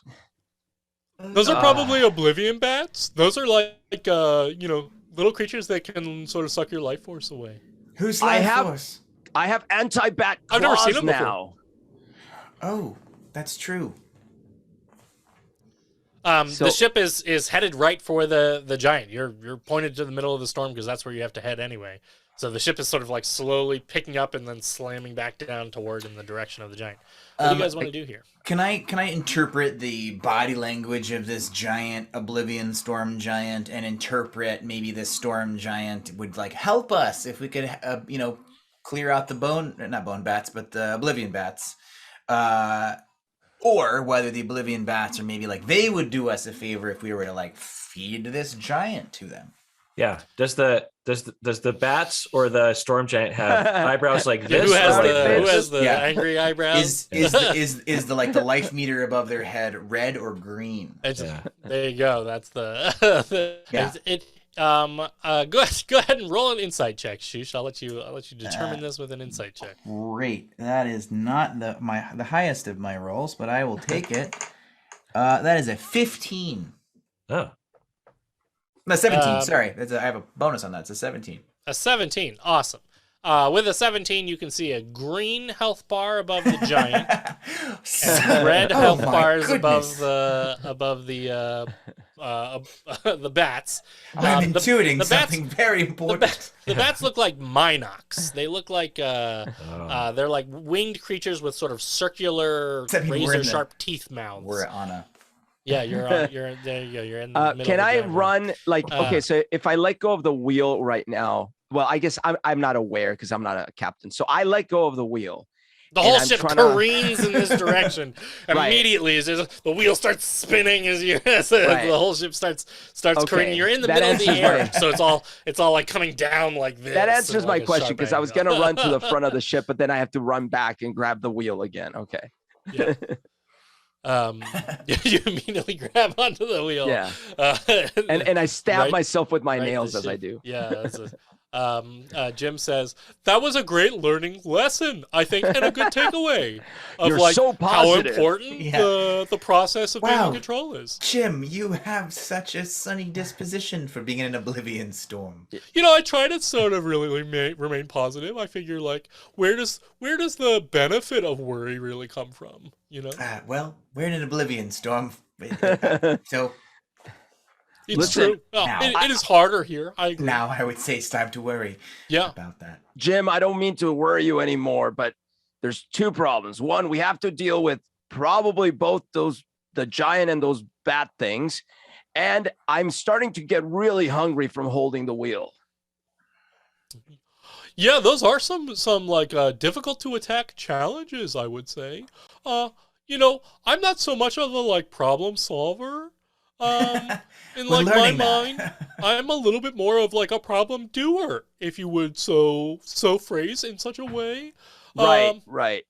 Okay, yeah. so do that. You do that, and then shush. I've also just sort of poked my hand eye with my beard accidentally, and that's been like, sort of distracting me a little from the problem solving, I think. That makes sense. Great idea. Shush. Yes, He's got a I'm good here. idea. You do those little music-y things, and that'll distract the bats. And then if Thrain, can you hold the wheel? Because then I can stab with my new stabs. I stand up and I hold up my holy symbol and I touch Captain Jim and cast lesser restoration, hoping that it restores Get his rid of hands. his eyeball Yeah. hands. Pan's Labyrinth over here. That's a great lesser restoration. I'm gonna say yes. You managed to heal his eyes on his hands, and that now goes away. And he goes, I do think this is a good solution. I think it'll help us sort of work together a little bit more as a team. Yes, and I run back to the mast and I hold on to it. And then he says, Grollo, I don't want to be presumptuous towards your role that you have now taken on steering the ship. I'm but already I running would towards the be front of willing the to ship. take it over if you would prefer. I'm already running towards the front of the ship. He's saying that as he's like taking over the. Yeah. We also just got another donation in, so we have another card, and that'll be a random draw, and that puts us over the limit. And so, alrighty. Oh no. Well, the random draw is for Shoosh. Okay.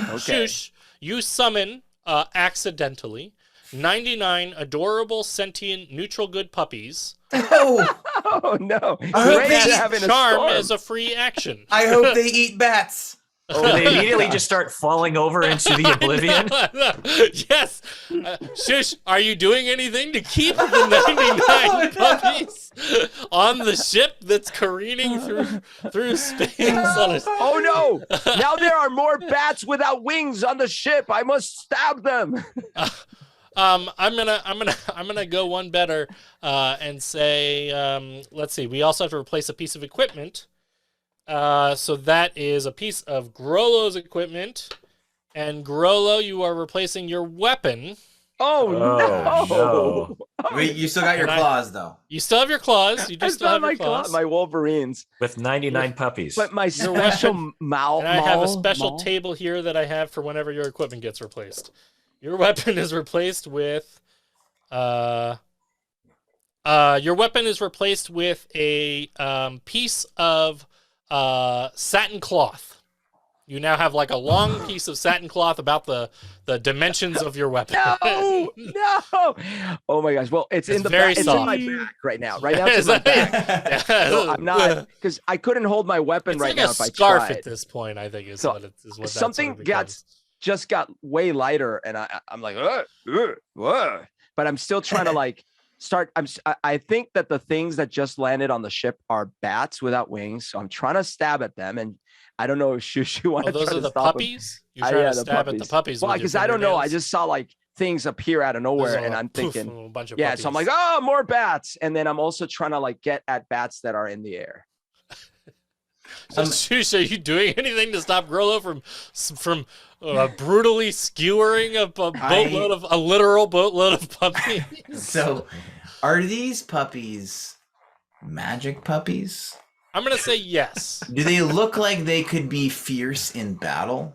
I'm gonna say no. I was gonna say, can I like there are a lot of them. throw them at the bats? There's only one way to find out. You can do that. God. Yes. There's only you one way can to find throw out, them Adam. at the bats. So, I wonder if Bone Bread was morally turpitudinous. I'm not sure about throwing puppies at space bats. I mean, I suppose as I get close enough to the puppies, I probably see that they're not bats. Do you want to stop Grollo? Oh, absolutely. But he does. What are you poking them with your fingernails like Cruella de Vil? Like what's your? Listen, he already has like 9 skewered on his. I understand my train of quote thought is okay. I've never had the opportunity to have these amazing weapon hands, so I'm gonna make the best out of it. But out of nowhere, things that in my brain seem to be more bats showed up. So I'm just kind of like wildly stabbing. I don't know if these nails are actually hurting the puppies or anything. I don't know, but I think the puppies are invincible because they're magic. These puppies are they're magic puppies. Yeah. There's no way that Adam, as a game master, would let you skewer these puppies. So I think that they are like they just feel like they're just scratched, like they got a nice back scratch. But yeah, they're ghost puppies. So you have like finger puppets on all your hands. I'll allow it. All right, so now the puppies are they can be skewered, but it doesn't seem to impact them in any way. I'm like a 10-headed Cerberus. So now you've got hands full of puppies. Puppy hands. And now they're all hungry. They're just as adorable. They're barking. They're going ruff, ruff, on your fingers, and they're trying to lick. They're trying to lick your face while you're trying to hold on to these. Do they eat bats by any chance? You're gonna have to get them closer to the bats and find. I think that's the. Right. How close are we to the bats? You are steering towards them. Jim is happily steering the ship. Jim seems to have a really, really good handle on how to steer the ship, and he's actually pulling you up. You're sort of losing altitude, but you're not landing all the way back down on the astral sea. You're actually sailing upwards. Toward the giant and toward the bats. Now, the bats seem to be sort of swarming around the giant. So they're like mosquitoes to it. As the bats are latching on, you can see the giant is like trying to scrape them off of himself as he's sort of flailing about, and that's what's causing the storms and the lightning bolts and everything like that. I was kind of counting the number of Disney references I could make with this. We were kind of doing like a King Triton thing, and then we had a Cruella de Vil thing, and now I just went full Treasure Planet as we're on a flying ship. Yeah, absolutely. So now that there's also a character named Jim in Treasure Planet. That's beautiful. Invincible puppies. Now that they're canon, we're just chucking the puppies at the bats. Awesome. That sounds perfect. Everybody, everybody who's throwing puppies. roll or attacking with puppies. Roll some attack rolls on these bats with your puppies. Would this be a dexterity, like a thrown weapon? You can use your like a thrown weapon roll if you have one of those. Is that always dexterity, or can that be strength sometimes? I'll let you use strength. I'm not gonna continue to punish you, Kirk. We're on a boat in the astral plane. Your poor character is. 23. You know what? Every check in this game is actually dexterity. Yeah, God damn that's just the rest of the game. 23, you said? Yeah. That's an amazing throw. You are an expert puppy thrower. I've been practicing. So, are we still rolling the D4 bonus thing? No, that was only one. No, that was I think it was just for that one. Okay. Well, then I only got 14. I got a 22. Yeah. Those are great. Actually, a 14 is enough to hit too. As you guys, the bats are not terribly hard to hit, but Grollo, you're also like clawing at them with puppy hands. So, or somebody in chat said finger puppets, finger puppies, which is like extra appropriate. Do my nails start breaking at some point? They last for an hour, so they'll just go away after an hour. I'm gonna say they're also indestructible because that's the way we're It's adamantium claws. they're adamantium claws. Your Lady Death Strike. And so as you Jim steers the ship close to the giant as all of you are hawking puppies. I'll go ahead and have each of you describe for me how your puppies are destroying these Oblivion bats that are here. Grillo, why don't you give us this? Sure. So it's kind of a combo. The puppies like kind of slide off the nails often. So some of the puppies are chomping at the bats because they're pretty hungry. And some of my nails are also skewering some of the bats. And then the bats make this horrible squealing sound. But then this gives me singing ideas for the band. So I'm sort of like kind of daydreaming as I'm doing it. I'm like, ooh, yeah, that's nice. Like that kind of thing. Perfect. These are neutral good puppies, are they not? Yeah, they are neutral. So they're magical, invincible, neutral good puppies. So when I throw it, cast charm as a free action. Okay. Well, I throw it. I mean, they've charmed us all regardless. But I throw it, and since it's a magical neutral good puppy, it just I don't even have to get it straight on, but it gets it, and then immediately these fangs come out and just goes on the neck of the Minoc. As the puppies in Minox are sort of careening in midair and falling towards the astral sea. And I'm like, ooh, puppy. Scary. Adam, will you give me a description too? Mine is like it's like when Pac-Man gets the big dot. It's like and it just like chomps up one of the bats right out of the air, and then everything sort of freezes for a second, and then all the other bats sort of try to get away from the puppy. Yep. Yeah. And then it splashes in the ocean. Awesome. Entirely because of your wonderful successes in problem solving and not because I need to move the story forward. You destroy all of the Minoc Oblivion bats. And the giant, the storm sort of starts to settle. Your ship sort of careens down towards the astral sea, crashing back into the water with a tremendous splash. But the storm giant seems to notice you as the remaining Oblivion bats seem to be dissipating, and the storms start to settle and calm. And the storm giant sort of waves at you from as like a thank you from far away. Nice.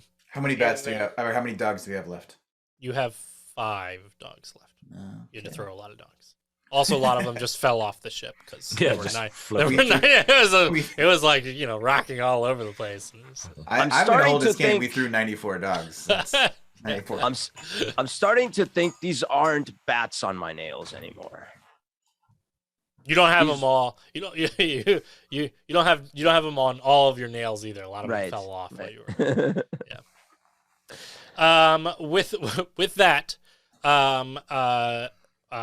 Jim says, well, let's go and get you some great instruments because that was a great learning experience, and I feel like we as a team have really come into our own in a lot of senses. So we'll go ahead and steer towards the Isle of Junk on our way to the Battle of the Bands, if that works for you. Totally works for us. Wonderful. Like your attitude, Captain Jim. And great steering, by the way.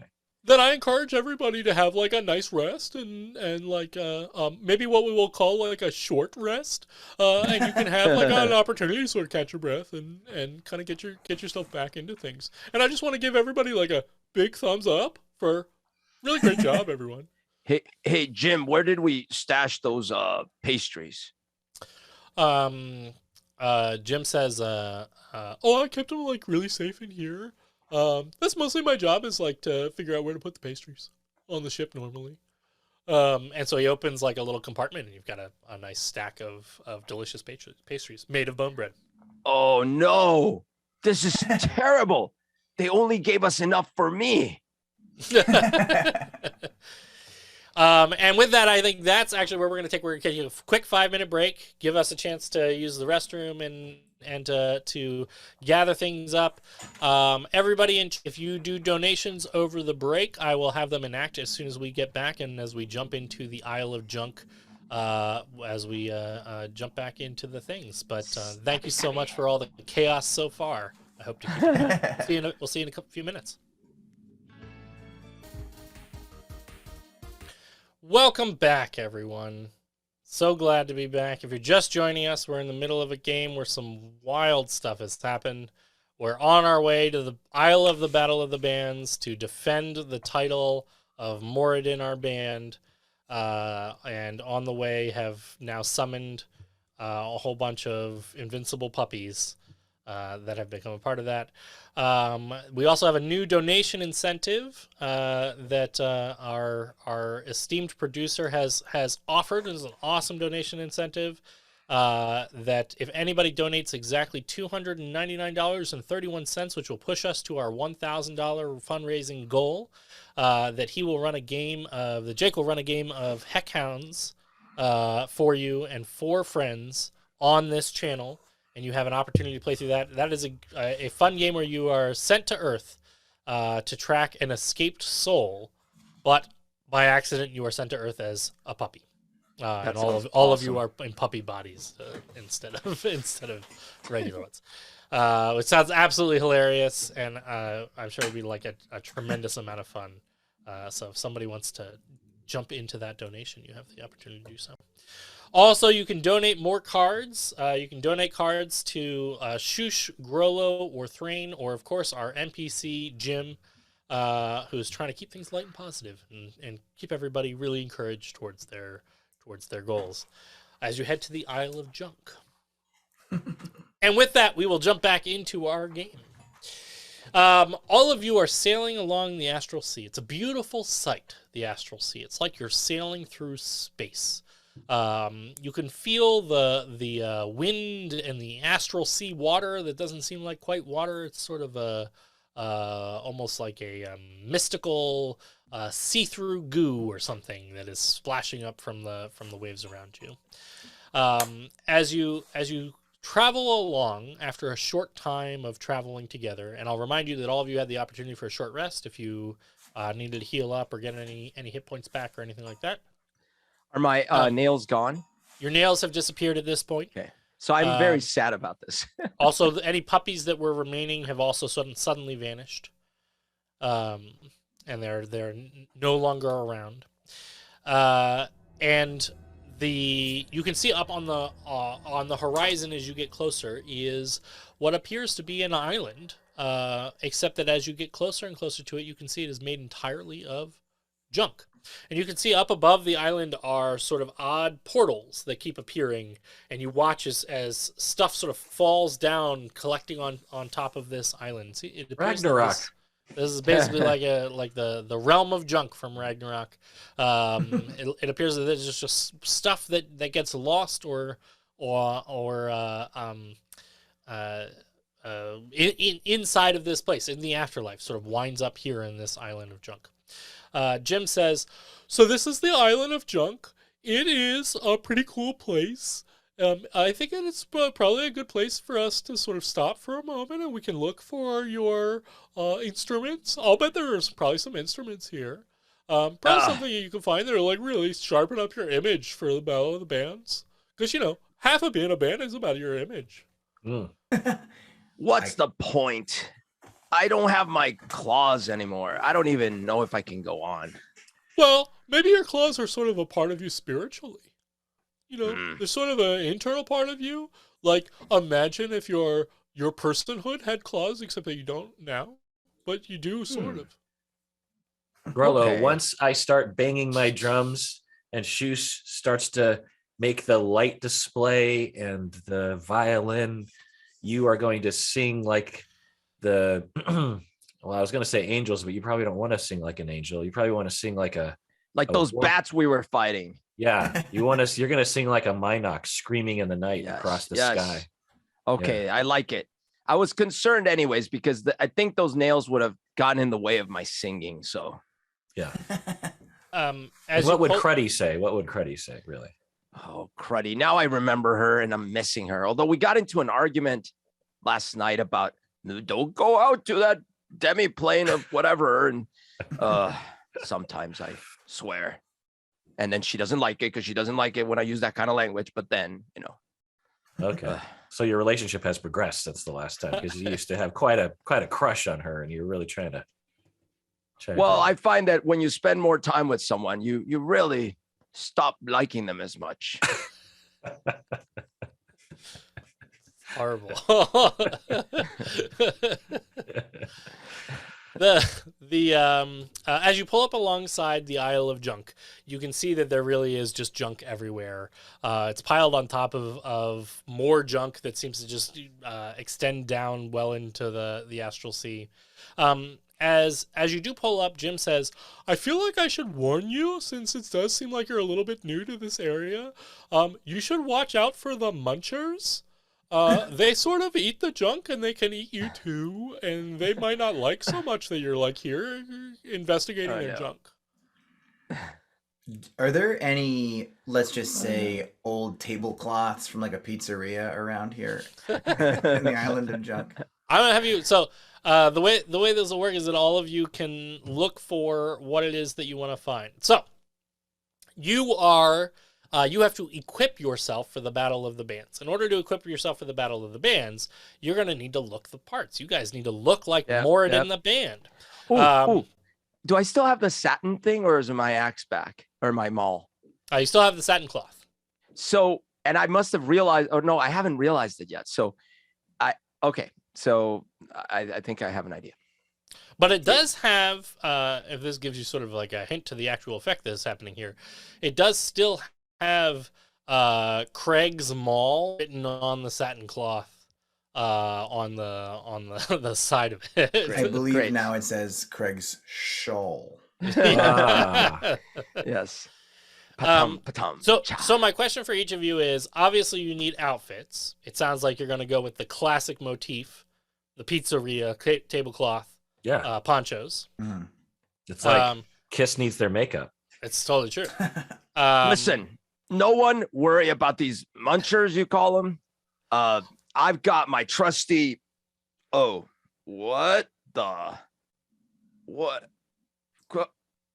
is this? Where's my maul? It appears to be like a piece of satin cloth. It's sort of like a very soft cloth. It's like it's very good to grab onto. It's a nice feeling, like maybe against your skin. That was my father's maul. This has got the same sign on it, though. I wonder if I could. Oh, that nice that looks kind of nice. Yeah. I just wrapped it around my neck, It's a nice scarf. So I'm looking for drums. Does someone else want to look for our outfits? Grollo, you don't have any things to play, so you should. You do need a wand microphone. Right. Well, I need a way to amplify my voice. Oh, right. As you know, I talk very quietly. Yeah. Of course you do. I'm gonna play my violin. I don't need another violin. I've imbued in this violin years of practice, dedication, and love. I'm looking for a dirty pizza cloth. That is totally pizzeria. I encourage you that if you want to have this is the opportunity for all of you to sort of find junk that can create the image that you want to have for your character as you're going to be on stage. So if you want to play your violin, but you want to adorn it with neon lights or something like that, to pull an image together, or you want to slap some pizzas around it and really lean into the pizzeria thing, whatever it is that you want to do, whether that's a new instrument or whether that's a thing for clothing or something like that, this is the perfect opportunity for you to sort of acquire that stuff. I think I'm going to find some chains and wrap myself in chains, going for the real ghost thing, like a little bit of a Jacob Marley kind of vibe here.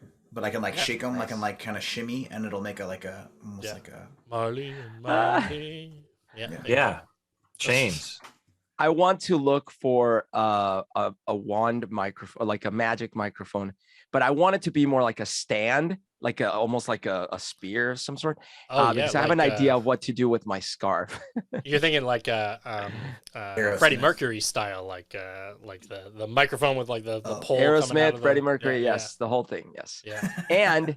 And I also am, even though I'm kind of glad I don't really have impalable things on my fingers, I'm sort of like missing a little bit of it. So I'm thinking I want to have an outfit that looks sort of like it's made out of claws. Okay, yeah. Like you've got like overlapping Yeah. like Like bear spines paws or or something kind something. of coming off of yourself. It could just be like bear paws or something. Yeah. You I just like see that. nails. You see like literally like claws and things. It might Awesome. be. I hate to think what the leftovers from making bone broth might be, but there could be some of that. Okay, all right. You're covered in claws of some kind. Thrain, how about for you? Yeah, I like the chains, and also I'm just looking for a bunch of things to bang on that would approximate drums. Yeah. Are you thinking like street drummer style, like you've got buckets and stuff like that, or you want like a full on like rock metal kit? No, yeah, like a street, but in between where it's like metal but junk. I Yeah. assume I can't find an actual Like- drums. Like you remember a stomp or something like that. Yeah. I mean, this is an Isle of Junk. There's everything here. Like Oh. there's everything. You see like a giant diamond sitting on the ground, and you see like gold like lying about and all this. It seems like literally anything that gets lost in the astral plane winds up here. Huh. So my there could gosh. totally be valuable things. You might be able to find a whole drum set. So Grollo, as we're doing this, you should start to be writing your lyrics, and I think we should go with a junk metal puppy theme. I think I love it. I love but it. it's got to be epic because this has got to be the greatest song in the world. This can't be a It tribute. always is. Yes, that's true. It cannot be tributes.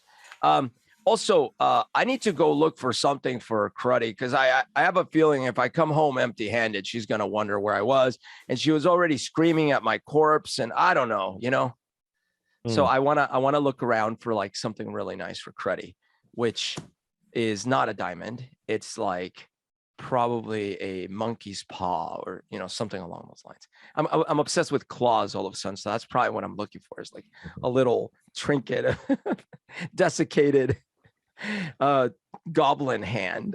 Yeah, that's horrible. But yeah, you could totally find something like that. So here's what I'm gonna say. All of you don't have to make checks. You can find what you're looking for. So the three of you sort of venture out. It looks like Jim's gonna stick by the boat and make sure the boat stays intact and you have a place to leave from.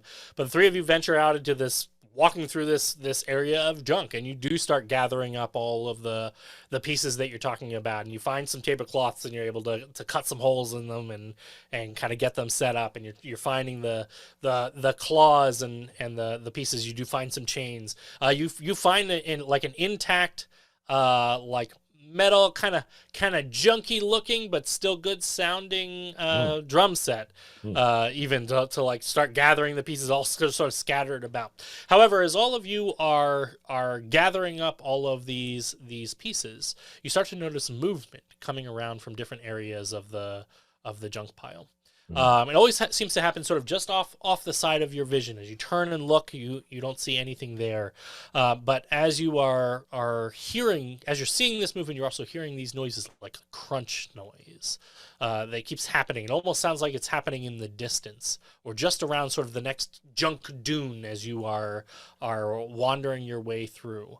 But as the three of you are gathering up sort of the last of your stuff all together, one of you finally notices what's going on. I'll have everybody just roll a perception check, and I'm just going to give this to whoever rolls the highest. I got a 2. 9. So With a 9, Thrain, you finally spot the creature that seems to be making this unease in this place for you, and it appears to be a sort of floating ball with no eyes, and a mouth, but broken into 3 pieces with razor sharp teeth. Slimer. Is a little bit like a Slimer, yeah. But with no real like eyes, just sort of the mouth section of it. And it's sort of floating in midair, and you can see it's sort of munching down like in the middle of chewing and swallowing some piece of junk. Looks to be an old chair. But this must be what Jim referred to as a muncher. But right as you see that, you can see that suddenly you are surrounded by 4 of these things in total that have sort of drifted around, and they don't have eyes, so you can't tell if they can see you, but they do seem to have sort of stopped and seem to be pointed in your direction. It looks like they may have finally noticed you here. Boys, we have company. Oh no. And with and that, I don't have my maul. I'm gonna have all of you roll initiative. 2. All right. I'm very perceptive, but slow to the take. Really. 17. Also a 17.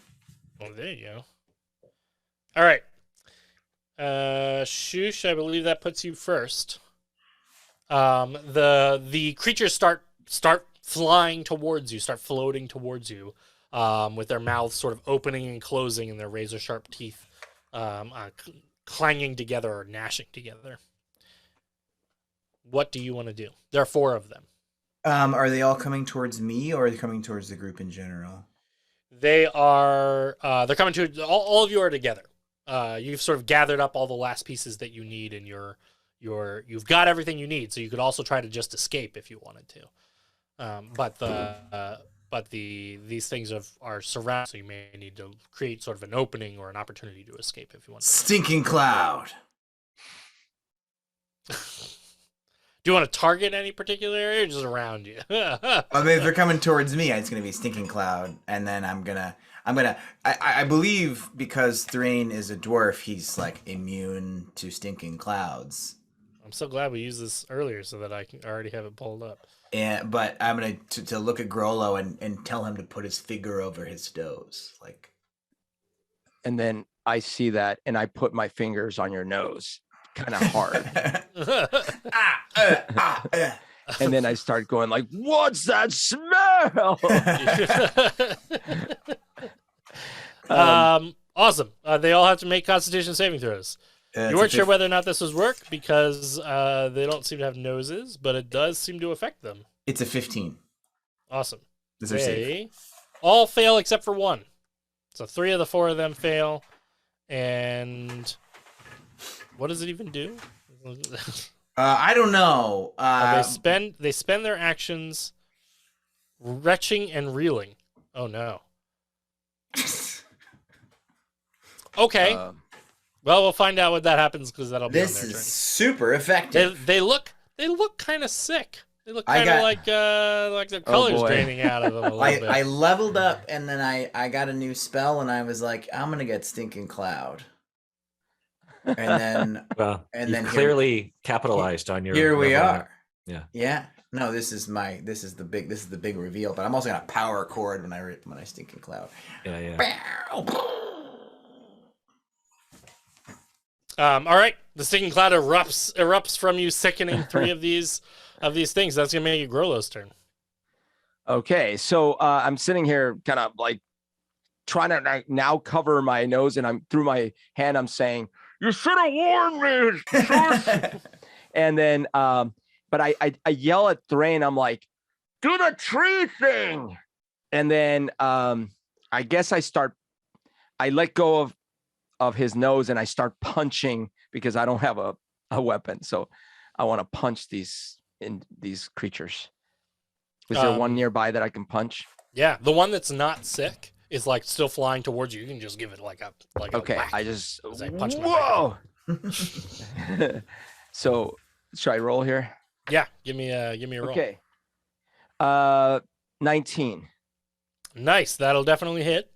And I'll give you just we'll call it a D4 for your punch plus your strength.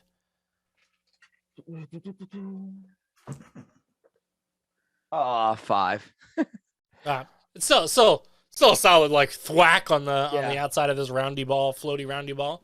As you punch into it. Give me a description. This isn't going to kill it or anything, but this is a solid hit against it. Give me a description. It's like I'm holding my mouth with one hand, and so I'm making a disgusted face already. So it's like this disgusted face as I'm punching, and then I'm missing at the same time. I'm missing my claws. I'm like, if I only had my claws. So it's kind of like the expression I'm giving is a mix between disgust and longing. And then I'm like, punch. And then the creature the last thing they look at me before they receive the punch is the creature's like also getting confused by my expression. I don't know how to show confusion on a creature that's all mouth. I think you did it pretty well. Perfect. As you slam your fist into this creature, it sort of reels back and it seems stunned just for a second. Thrain. I mean, I have no idea where Grolo's going with this, but I take out one of my acorns and I throw it at his feet. You throw it at Grolo's feet? Nearby him. I don't know what he's going to do with this, but I throw it near him. Yeah. Is that what you were aiming for, Grolo? No. I was thinking, well, there was the part of me that still wanted to see don't tell me. I don't all I heard was what you said, and so I'm doing it. Sure. All right. You throw it at Grolo's feet. Grolo, make a dexterity saving throw. Ouch. 11 plus 2, 13. Awesome. Grolo, you go flying into the air as the tree erupts from underneath you. But you succeeded your dexterity saving throw, so you do fly in the air toward the boat, which is really great. Yes. So as you launch into the air, you sort of careen through the air, heading towards the boat. The mouth creature seems even more confused by the circumstances that are happening. With that, it becomes the mouth creature's turn. They're all sick, and they spend their turn retching. Unfortunately, these creatures eat junk. That is all they eat, and they'll eat it almost entirely whole. So, Thrain and Shush, both of you make me dexterity saving throws as the 3 remaining munchers all open their wildly gigantic mouths, and then a stream of junk flies out towards you.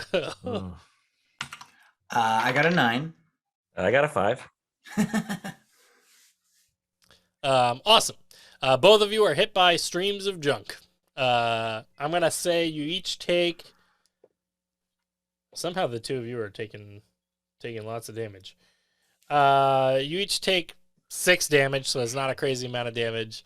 As the junk just it's literally like a pillar of junk as it comes launching out of this creature's mouth, slamming into your chest and sending you flying backwards. Does it feel like a gift?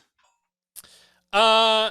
Like, are there any other useful junk? Yeah. Are they all just showering us with useful stuff? Like we've been graced the benevolence of these munchers. Like, take this.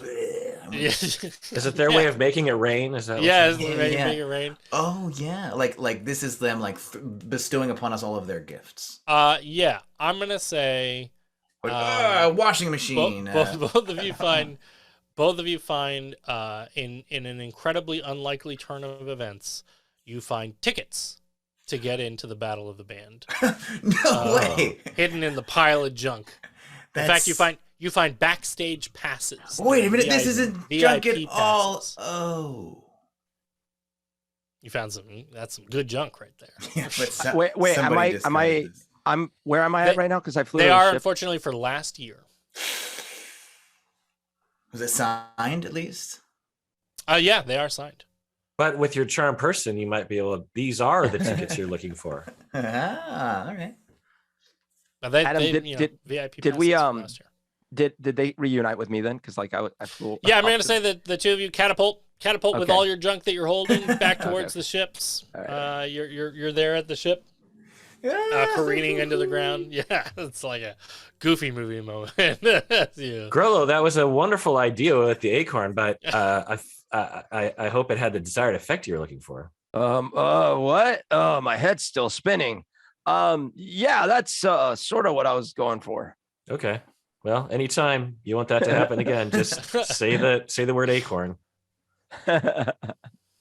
Perfect. Jim says, so it looks like you found your costumes and your, outfits, whatever you want to call them for performing, and some instruments. So that's really good. I say we get out of here before the munchers come by and eat the ship. Absolutely. You ready for doing your Battle of the Bands? Are you guys all warmed up and stuff? La, la, la, la, la, la, la. We're not far from the island, so it shouldn't take us very long. We got 2 card draws for randoms. So let's see here.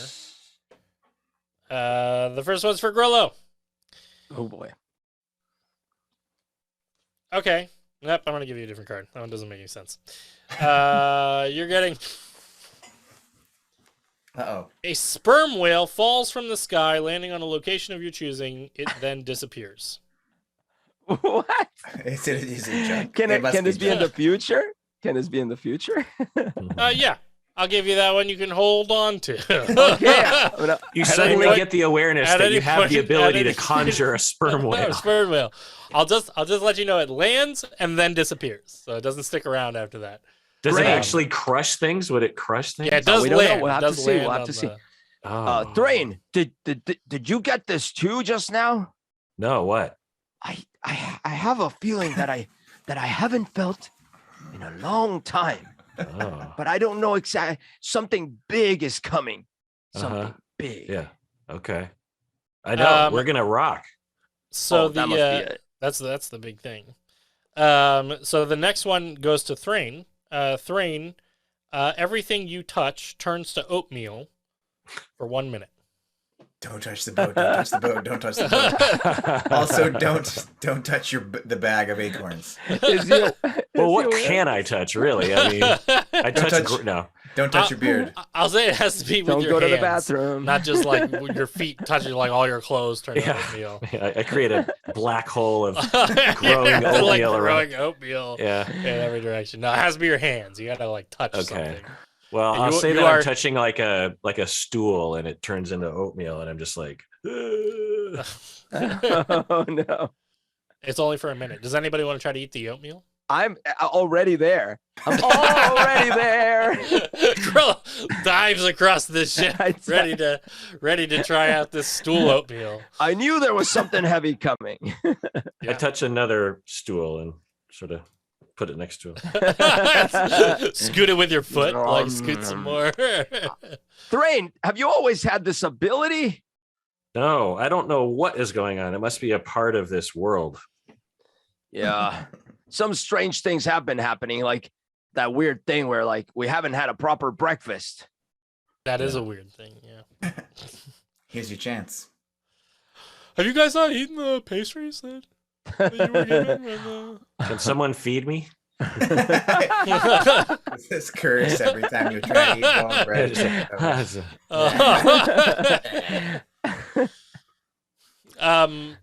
Perfect.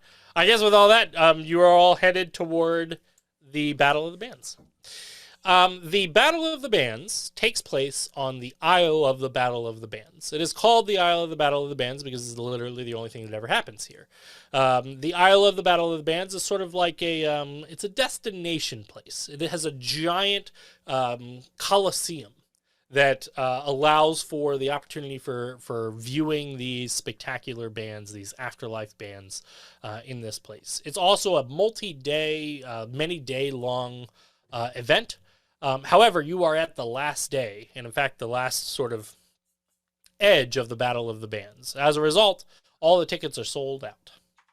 As you are pulling up to the dock of the Isle of the Battle of the Bands, and you tie up to the post of the dock of the Isle of the Battle of the Bands, you can see that there's not actually a lot of people here at the dock. Everybody is inside, but you can hear the rock coming out of the Coliseum, the open top Coliseum that is this amazing place.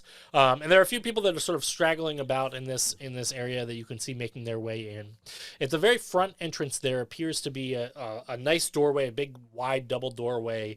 And sitting above the large wide double doorway is a gigantic beholder.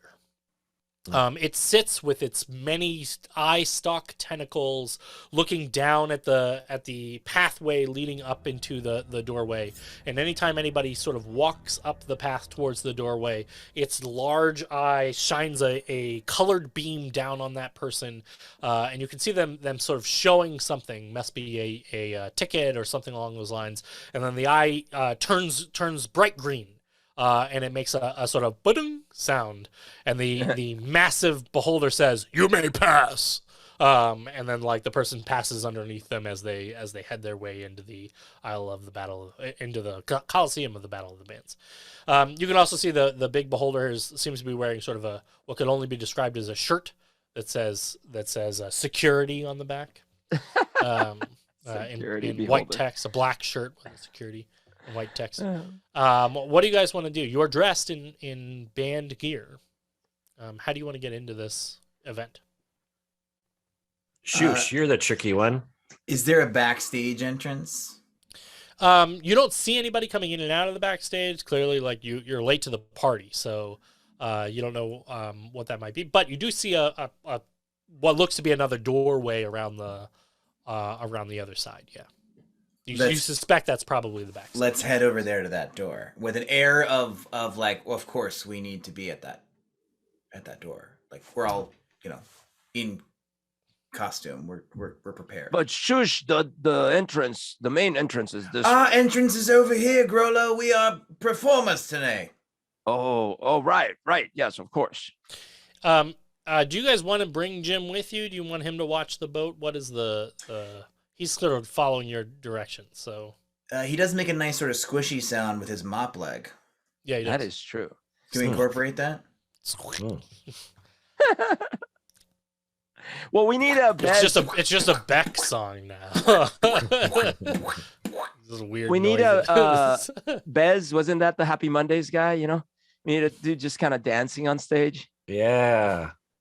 So yeah, Happy he should Mondays definitely guy. come. Yeah. Well, I'm like really honored that all of you would have thought to bring me with you, and it makes me feel really touched as a part of the team. Jim, can you dance? No, but Perfect. I am also willing to try. Anyway. Yeah, like I can't either, so that's great. So you'll be on stage, and you'll do the part that we rehearsed, and then we just play great.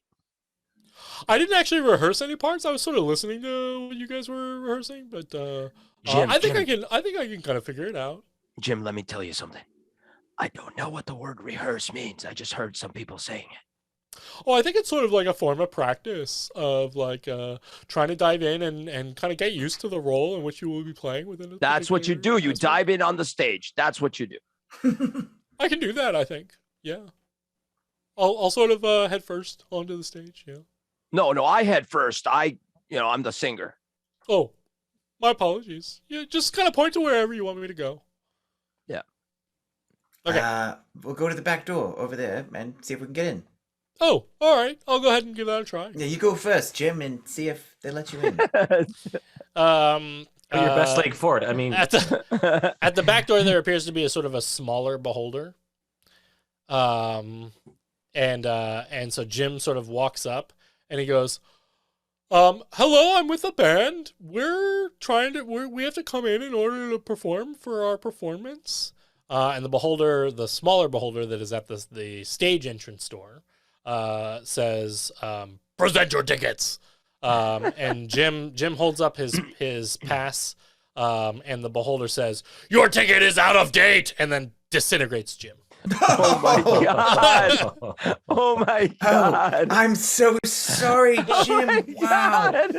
I feel like this is becoming even more morally questionable. I say, having a piece of bone bread. This is morally question. So So wait, Jim has been disintegrated. Jim has been disintegrated. Is he? Wait, but he just gets respawned back at the spawn point. So then. far as you have been told, apparently he just winds up back in orientation. I go up to the beholder. Excuse me. Can we have our friend back, please? He says, present your pass. Oh, hold on. Hold wait, on, Grolo. No, I'll be hold right on. back. I'll be don't right think- back.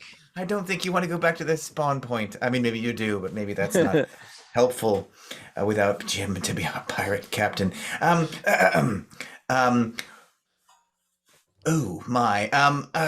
We have last year's VIP pass. You have last year's VIP pass. Which it seems like that wasn't good enough for Jim. It doesn't look like it worked for Jim. Oh, I have an No, idea. it definitely didn't work for Jim. He wasn't celebratorily disintegrated. Guys, I have an idea. Yeah. Listen, I know normally I have the best ideas, but this time I'm not sure if this will work. Does it But- involve just rushing him? Because we tried No. that in that No. other adventure. No. Listen, I am Stinking cloud. I am a grown. I have grown as a Grollo, and I think we could find the impertators, the personators, the other band, Mhm.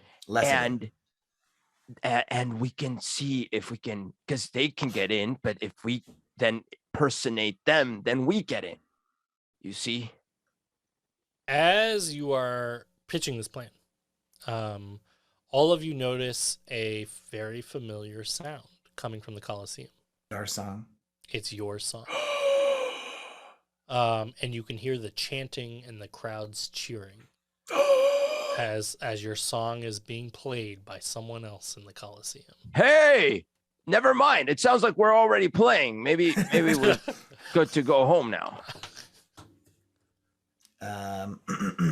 They're on stage right now. Lessadin, we will get They you. may be on stage right now. Yeah. We're now the most done. Charm person on the backstage beholder. I'm casting it. beholder. I'm Yeah. On a beholder. I'm casting it at 3rd level. He I'm is sure a small you are, beholder. yeah. Behold. Which says I can target one additional creature, so I'm going to target multiple of its eye stalks. As he's casting that, I pray to Moradin and I say, Moradin, please, we have 10 minutes left on the stream. And Please, as he's you've doing been there that, before for us. Let us rid this plane of the Lessadin, and so that we can be more Adin for you. yes. And as he's doing that, I'm grabbing my silk scarf maul and like just trying to distract the beholder by saying, "Have you seen my magic trick?" And I'm just kind of like waving it in the air in front of him, in front of his many eyes. I'm gonna say, as you walk up, you cast your spell. You are distracting this beholder, and the beholder sort of looks over all of you. All of his eye stalks suddenly focusing on Grollo and Shush and Thrain, and he says, Moradin. Oh yes! And then he takes some of his eye stalks and he sort of puts them in like a little like you were gonna wrap Devil some around. And he goes, "Oh, you guys rock!" He says, "Aren't you on stage right now?" Oh yes, but I don't know how because we're here and we've been dead for 100 years apparently. They are Imposters. He says, "That's the most metal thing I've heard of." Yeah, man. What do you need? We need to get in, and might you be able to help with some pyrotechnics with your abilities? For you guys, anything. All right, because you did just eliminate the 4th beetle. Yeah. If you, yeah, Oh, sorry about that. yeah, I didn't recognize him. yeah. Well, he was a new member. He was. Hey, he was. Are you friends with Bonebeard? Ghostbeard? Ghostbeard, that's it. Yeah, he makes the best bone bread. that makes sense because if he's a pyrotechnic too, so I figured you guys knew each other. I think you mean pirate. Oh, I think you mean pirate. well, No. Technically, yeah. Rim shot. He says, "Let me get you guys on stage." Yeah. And then he turns around and then he floats through the back entrance door, and he shouts at the bigger beholder. He goes, "Watch the side entrance, dude!" And the bigger beholder goes, "Okay." As you follow this beholder, I can see the beholder now. He has like long hair and down this long hallway. As you're coming into the hallway, the sound sort of muffles as you're coming into the Coliseum. But as you come out of the end of the hallway, you are coming out from immediately behind the stage, and you can hear the chant of the crowd. Oh, and they're my chanting, gosh. Moradin, Moradin. And you can see as you come up toward sort of the side parts of the stage, just off stage, you can see the 3 members of the fake band Moradin who are standing there, and it looks like they are accepting the award for the title of the band. And you can see the host, who's dressed in this beautiful outfit, and he seems to be sort of like a tall, lanky guy dressed in this absolutely amazing, colorful suit. And he says, "It is my honor to present the award for Battle of the Bands to the true band, Moradin." I say, "Yeah, go Moradin!" Wait, hold on. Is that us?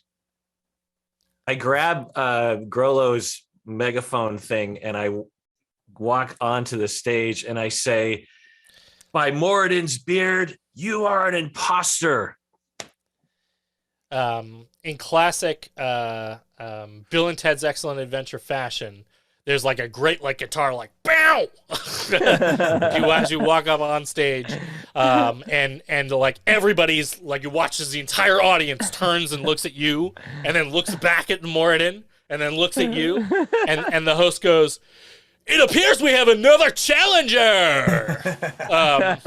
And he sort of yanks. He was like about to hand over the trophy, but he sort of yanks it back from the other band, and he goes, "Who is the real Moradin? It is time to find out with a rock-off!" And then he sort of sets the trophy in the middle of the stage, and he watches all the lights around the stage sort of shift and turn, highlighting both of you. And you can watch like a bunch of roadies all come out, and they sort of start shifting stuff around on the stage, moving the other band Moradin, and you can see the other Thrain. Crossing his arms, sort of squinting his eyes at you. I just sort of stroke my beard from top to bottom. He's stroking his beard, but it's really small. So he sort of looks embarrassed by it. Then he like puts his arm back under, and he goes, "I'm the real Thrain." I'm not even gonna honor that with a response. I don't know who you are, but you're sad. Is there a smoke machine? Yeah, it's starting to fill up the stage. Think Okay. a cloud. Yeah. I tell the beholder to go out and start. Okay, Shush, make a drone sound with your violin. And I tell the beholder, go out into the mist and emerge with your metal lights and wow the crowd. He says, "You got it, dude." And he I go up to, floats down under the mist, and you watch as you start getting like laser light show coming up out of the. And then I just start in time with whatever music you're doing. Well, I just start, doing a rhythm on the drums, just boom, boom, boom. Think Hell's Bells AC/DC style, like the very and then take it away, boys. Initially I go up to the other Thrain because I overheard their conversation. So I'm thinking, oh, maybe I've had the wrong Thrain this whole time. But then I sort of like look on stage and I'm like, oh, no, that's the real Thrain. So I walk up, I plant my spear mic into the stage. Like I literally put it into the ground and I grab my scarf and I tie it around the mic spear. Aerosmith style. That's right. And I hang on with one hand and I start pumping my fist in the air. And I go like, is everyone ready? Woo! Okay, so Does now the crowd go wild? Does the crowd go wild? goes wild. They are loving this. The presentation, the drums, the full beat coming in. The crowd's All right. the crowd's stamping along with the beat as it's building. Yeah, they All are right, here we absolutely go. loving this. So Shush, give us a melody, like a sound that Grollo can sing to, and Thrain, give us a beat. Yeah. Well, I just keep going. All right. Boom, boom, boom. We tie our enemies to a tree. If they got leaf pies, they can go free. Puppies on my nails, how can it be? Bats eat my bone bread, upsetting me. Junk is our friend, this you know. Munchers approach us, oh no, no, no. My satin mall don't really care, 'cause we got muncher trophies a pair. Dun, dun, dun, dun, dun. Moradin rocks, even when we croak. Moradin rolls. rocks. Oh. And that's no joke. Nothing can stop us. Check the score. Moradin rules, and that's no metaphor. Can you end that with a sperm whale dropping from the sky? Yes. Oh, the whale. Remember the whale. Yeah. The sperm drop. The sperm. Do you want to drop it on the audience, or are you dropping it on the other band? No. Do I even have Well, don't they just control go back of to where it orientation drops? if they get obliterated? Wait till they vote first, though. I Yeah. drop it. Do I drop it on the other band? No. Oh yeah, drop it on the other band. Yes, absolutely. All right.